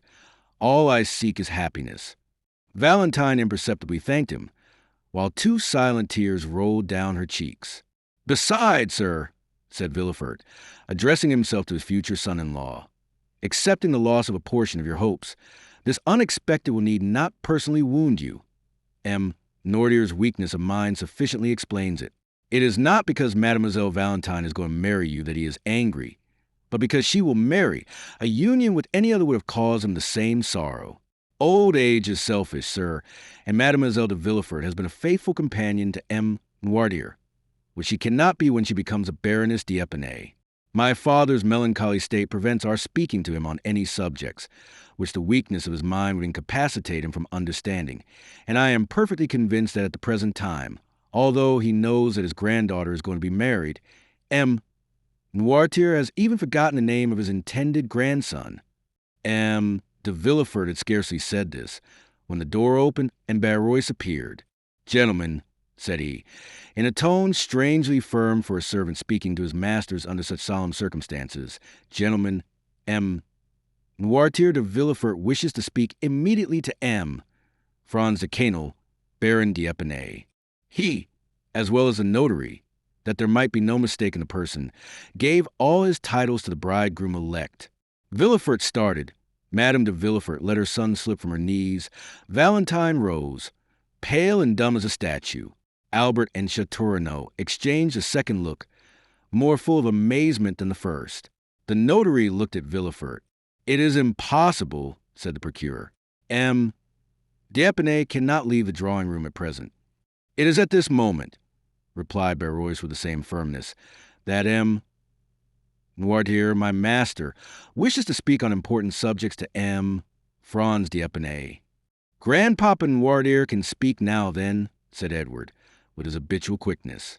However, his remark did not make Madame de Villefort even smile. So much was every mind engaged, and so solemn was the situation. "Tell M. Noirtier," resumed Villefort, "that what he demands is impossible." "Then M. Noirtier gives notice to these gentlemen," replied Barrois, "that he will give orders to be carried to the drawing-room." Astonishment was at its height. Something like a smile was perceptible on Madame de Villefort's countenance. Valentine instinctively raised her eyes, as if to thank heaven. "Pray go, Valentine," said M. de Villefort, "and see what this new fancy of your grandfather's is." Valentine rose quickly, and was hastening joyfully toward the door, when M. de Villefort altered his intention. "Stop," said he. "I will go with you." "Excuse me, sir," said Franz. "Since M. Noirtier sent for me, I am ready to tend his wish. Besides, I shall be happy to pay my respects to him, not having yet had the honor doing so." "Pray, sir," said Villefort with marked uneasiness, "do not disturb yourself." "Forgive me, sir," said Franz in a resolute tone. "I would not lose this opportunity of proving to M. Noirtier how wrong it would be of him to encourage feelings of dislike to me, which I am determined to conquer, whatever they may be, by my devotion." And without listening to Villefort, he arose, and followed Valentine, who was running downstairs with the joy of a shipwrecked mariner who finds a rock to cling to. M. de Villefort followed them. Château and Morcerf exchanged a third look of still increasing wonder. Chapter 75. A Signed Statement. Noirtier was prepared to receive them, dressed in black, and installed in his armchair. When the three persons he expected had entered, he looked at the door, which his valet immediately closed. "Listen," whispered Villefort to Valentine, who could not conceal her joy. "If M. Noirtier wishes to communicate anything which would delay your marriage, I forbid you to understand him." Valentine blushed, but did not answer. Villefort approached Noirtier. "Here is M. Franz d'Épinay," said he. "You requested to see him. We have all wished for this interview, and I trust it will convince you how ill-formed are your objections to Valentine's marriage." Noirtier answered only by a look which made Villefort's blood run cold. He motioned to Valentine to approach. In a moment, thanks to her habit of conversing with her grandfather, she understood that he asked for a key. Then his eye was fixed on the drawer of a small chest between the windows. She opened the drawer and found a key, and, understanding that was what he wanted, again watched his eyes, which turned toward an old secrétaire which had been neglected for many years, and was supposed to contain nothing but useless documents. "Shall I open the secrétaire?" asked Valentine. "Yes," said the old man. "And the drawers?" "Yes." "Those at the side?" "No." "The middle one?" "Yes." Valentine opened it and drew out a bundle of papers. "Is that what you wish for?" asked she. "No." She took successively all the other papers out till the drawer was empty. "But there are no more," said she. Nordier's I was fixed on the dictionary. Yes, I understand, grandfather, said the young girl. She pointed to each letter of the alphabet. At the letter, as the old man stopped her, she opened and found the word secret. Ah, is there a secret spring? Said Valentine. Yes, said Noirtier. And who knows it? Noirtier looked at the door where the servant had gone out. Barrois? Said she. Yes. Shall I call him? Yes. Valentine went to the door and called Barrois. Villefort's impatience during this scene made the perspiration roll from his forehead, and Franz was stupefied. The old servant came. Barrois, said Valentine, my grandfather has told me to open that drawer in the secrétaire, but there's a secret spring in it, which you know. Will you open it? Barrois looked at the old man. Obey, said Nordier's intelligent eye. Barrois touched the spring. The false bottom came out, and they saw a bundle of papers tied with a black string. Is that what you wish for? Said Barrois. Yes. Shall I give these papers to M. de Villefort? No. To Mademoiselle Valentine? No. To M. Franz d'Épinay? Yes. Franz, astonished, advanced a step. To me, sir, said he. Yes. Franz took them from Barrois, and casting a glance at the cover, read, To be given after my death, to General Durand, who shall bequeath a packet to his son, with an injunction preserved as containing an important document. Well, sir, asked Franz, what do you wish me to do with this paper? To preserve it, sealed up as it is, doubtless, said the procurer. No, replied Noirtier eagerly. Do you wish him to read it? Said Valentine. Yes, replied the old man. You understand, Baron. My grandfather wishes you to read this paper, said Valentine. Then let us sit down, said Villefort impatiently, for it will take some time. Sit down, said the old man. Villefort took a chair, but Valentine remained standing by her father's side, and Franz before him, holding the mysterious paper in his hand. Read, said the old man. Franz untied it, and in the midst of the most profound silence read, Extract of the report of a meeting of the Bonapartist Club in the Rue Saint-Jacques, held February 5th, 1815. Franz stopped. February 5th, 1815, said he. It is the day my father was murdered. Valentine and Villefort were dumb. The eye of the old man alone seemed to say clearly, Go on. But it was on leaving this club, said he, my father disappeared. Nordier's I continued to say, Read. He resumed. The undersigned Louis-Jacques Beaurepaire, Lieutenant Colonel of Artillery, Etienne Duchamp, General of Brigade, and Claude Lecharpel, Keeper of Woods and Forests, declare that on the 4th of February, a letter arrived from the island of Elba, recommending to the kindness and the confidence of the Bonapartist Club, General Flavien de Quesnel, who having served the Emperor from 1804 to 1814, was supposed to be devoted to the interests of the Napoleon dynasty, notwithstanding the title of Baron, which Louis XVIII had just granted to him with his estate of Épinay. A note was in consequence addressed to General de Quesnel, begging him to be present at the meeting next day, the 5th. The note indicated neither the street nor the number of the house where the meeting was to be held. It bore no signature, but announced to the general that someone would call for him if he would be ready at 9 o'clock. The meetings were always held from that time till midnight. At 9 o'clock, the president of the club presented himself. The general was ready. The president informed him that one of the conditions of his introduction was that he should be totally ignorant of the place of meeting, and that he would allow his eyes to be bandaged, swearing that he would not endeavor to take off the bandage. General de Quesnel accepted the condition, and promised on his honor not to seek to discover the road they took. The general's carriage was ready, but the president told him it was impossible for him to use it, since it was useless to blindfold the master if the coachman knew through what streets he went. What must be done, then? Asked the general. I have my carriage here, said the president. Have you, then, so much confidence in your servant that you can entrust him with a secret you will not allow me to know? Our coachman is a member of the club, said the president. We shall be driven by a state councilor. Then we run another risk, said the general, laughing, that of being upset. We insert this joke to prove that the general was not in the least compelled to attend the meeting, but that he came willingly. When they were seated in the carriage, the president reminded the general of his promise to allow his eyes to be bandaged, to which he made no opposition. On the road, the president thought, he saw the general make an attempt to remove the handkerchief and reminded him of his oath. Sure enough, said the general, the carriage stopped in an alley leading out of the Rue Saint-Jacques.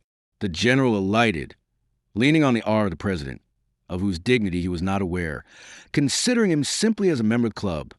They went through the alley, mounted a flight of stairs, and entered the assembly room. The deliberations had already begun. The members, apprised of the sort of presentation which was to be made that evening, were all in attendance. When in the middle of the room the general was invited to remove his bandage, he did so immediately, and was surprised to see so many well-known faces in a society of whose existence he had till then been ignorant. They questioned him as to his sentiments, but he contented himself with answering that the letters from the island of Elba ought to have informed them. Franz interrupted himself by saying, "My father was a royalist. They need not have asked his sentiments, which were well known. And hence," said Villefort, "arose my affection for your father, my dear M. Franz. Opinions held in common are a ready bond of union." "Read again," said the old man. Franz continued. The president then sought to make him speak more explicitly, but M. Decano replied that he wished first to know what they wanted with him. He was then informed of the contents of the letter from the island of Elba, in which he was recommended to the club as a man who would be likely to advance the interests of their party. One paragraph spoke of the return of Bonaparte and promised another letter and further details on the arrival of the pharaoh belonging to the shipbuilder Morel of Marseilles, whose captain was entirely devoted to the emperor. During all this time, the general, on whom they thought to have relied as on a brother, manifested evidently signs of discontent and repugnance. When the reading was finished, he remained silent with knitted brows.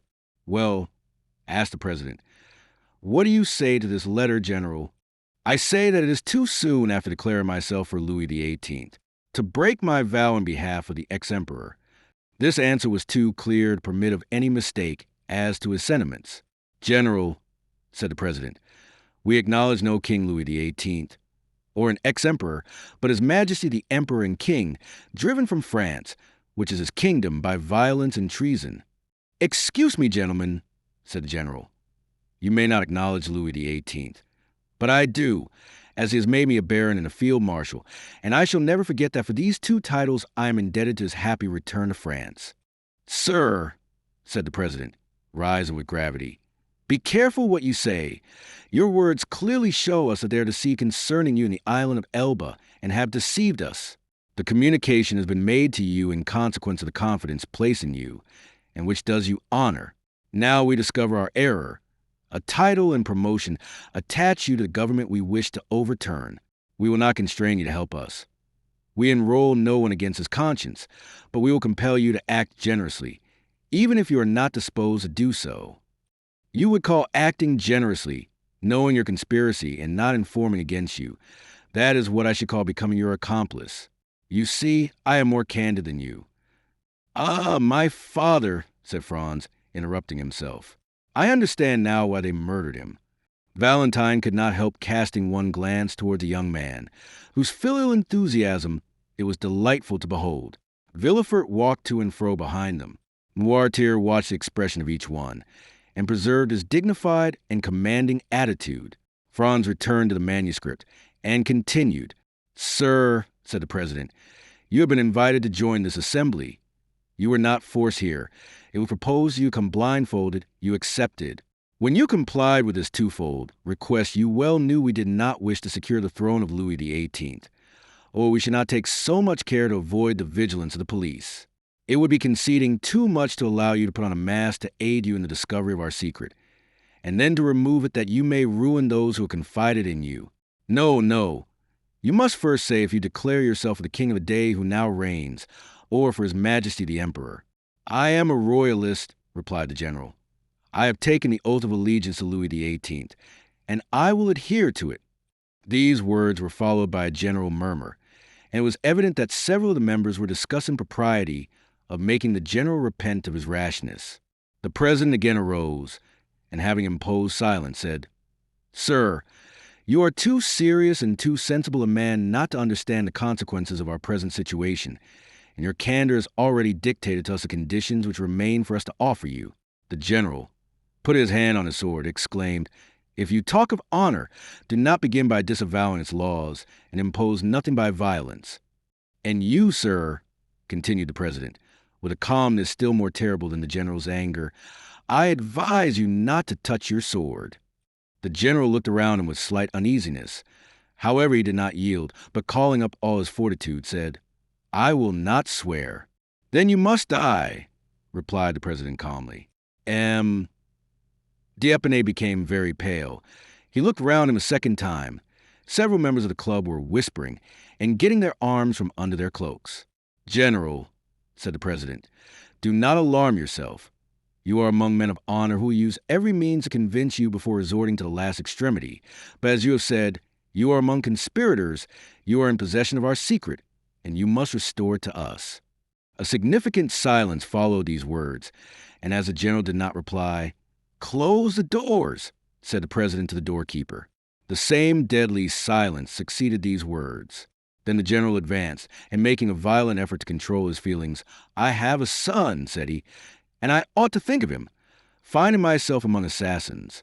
"General," said the chief of the assembly, "one man may insult 50. It is the privilege of weakness.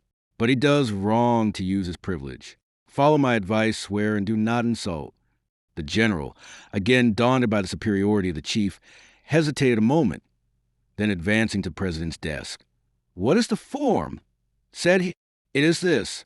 I swear by my honor not to reveal to anyone what I have seen and heard on the 5th of February, 1815, between 9 and 10 o'clock in the evening, and I plead guilty of death should I ever violate this oath." The general appeared to be affected by a nervous tremor, which prevented his answering for some moments. Then, overcoming his manifest repugnance, he pronounced the required oath, but in so low a tone as to be scarcely audible to the majority of the members, who insisted on his repeating it clearly and distinctly, which he did. "Now am I at liberty to retire?" said the general. The president rose, appointed 3 members to accompany him, and got into the carriage with the general after bandaging his eyes. One of those 3 members was the coachman who had driven them there. The other members silently dispersed. "Where do you wish to be taken?" asked the president. "Anywhere out of your presence," replied M. D'Épinay. "Beware, sir," replied the president. "You are no longer in the assembly and have only to do with individuals. Do not insult them unless you wish to be held responsible." But instead of listening, M. D'Épinay went on, "You are still as brave in your carriage as in your assembly because you are still 4 against 1. The president stopped the coach. They were at that part of the Quai d'Ormes where the steps lead down to the river. "Why do you stop here?" asked D'Épinay.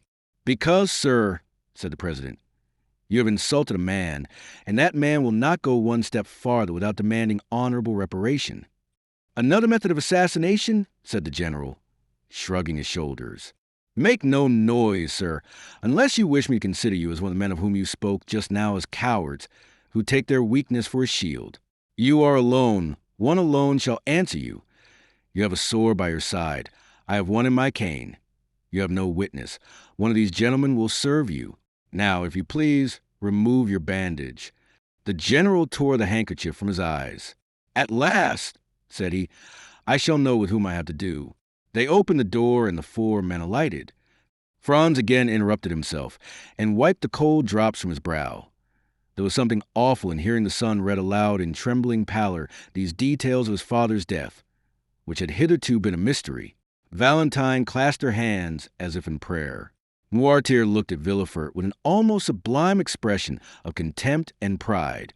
Franz continued, "It was, as we said, the 5th of February. For 3 days the mercury had been 5 or 6 degrees below freezing, and the steps were covered with ice.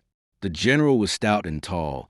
The president offered him the side of the railing to assist him in getting down. The 2 witnesses followed. It was a dark night. The ground from the steps to the river was covered with snow and hoarfrost. The water of the river looked black and deep. One of the seconds went for a lantern in a coal barge near, and by its light they examined the weapons. The president's sword, which was simply, as he had said, one he carried in his cane, was 5 inches shorter than the general's and had no guard. The general proposed to cast lots for the swords, but the president said it was he who had given the provocation, and when he had given it, he had supposed each would use his own arms. The witnesses endeavored to insist, But the president bade them be silent. The lantern was placed on the ground. The two adversaries took their stations, and the duel began. The light made the two swords appear like flashes of lightning.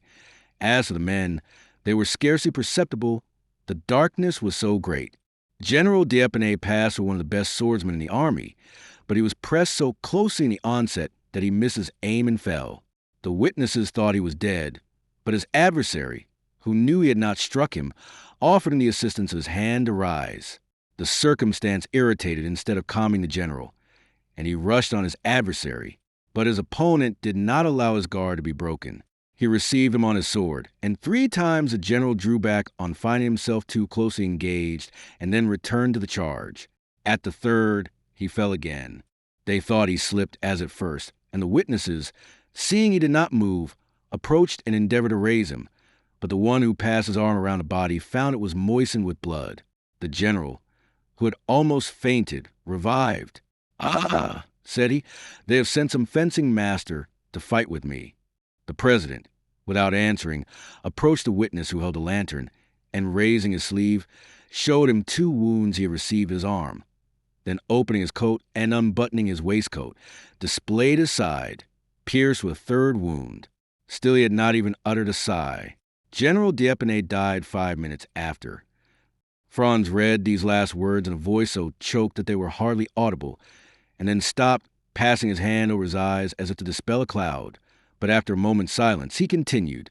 The president went up the steps, after pushing his sword into his cane. A track of blood on the snow marked his course. He had scarcely arrived at the top when he heard a heavy splash in the water. It was the general's body, which the witnesses had just thrown into the river after ascertaining that he was dead.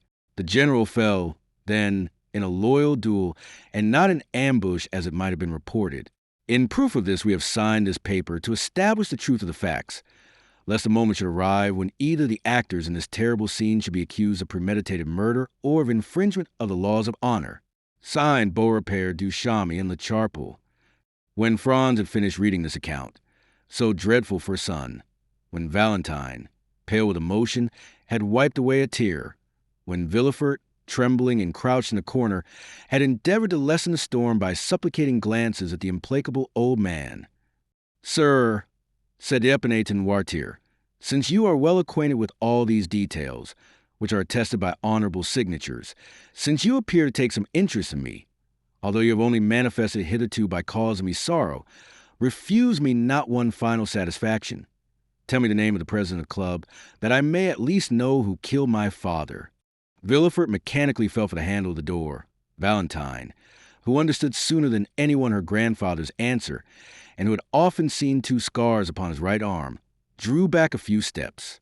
"Mademoiselle," said Franz, turning towards Valentine, "unite your efforts with mine to find out the name of the man who made me an orphan at 2 years of age." Valentine remained dumb and motionless. "Hold, sir," said Villefort. "Do not prolong this dreadful scene. The names have been purposely concealed. My father himself does not know who this president was, and if he knows, he cannot tell you.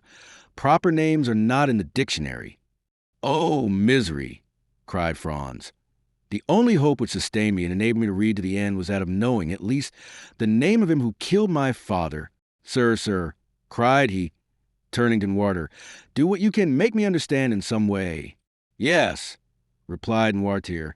"Oh, mademoiselle," cried Franz, "your grandfather says he can indicate the person. Help me. Lend me your assistance." Noirtier looked at the dictionary. Franz took it with nervous trembling and repeated the letters of the alphabet successively until he came to M. At that letter the old man signified yes. "M," repeated Franz. The young man's finger glided over the words, but each one Noirtier answered by a negative sign. Valentine hid her head between her hands. At length, Franz arrived at the word myself. "Yes, you," cried Franz, whose hair stood on end. "You, Noirtier, you killed my father?" "Yes," replied Noirtier, fixing a majestic look on the young man. Franz fell powerless on a chair. Villefort opened the door and escaped, for the idea had entered his mind to stifle the little remaining life and heart of this terrible old man.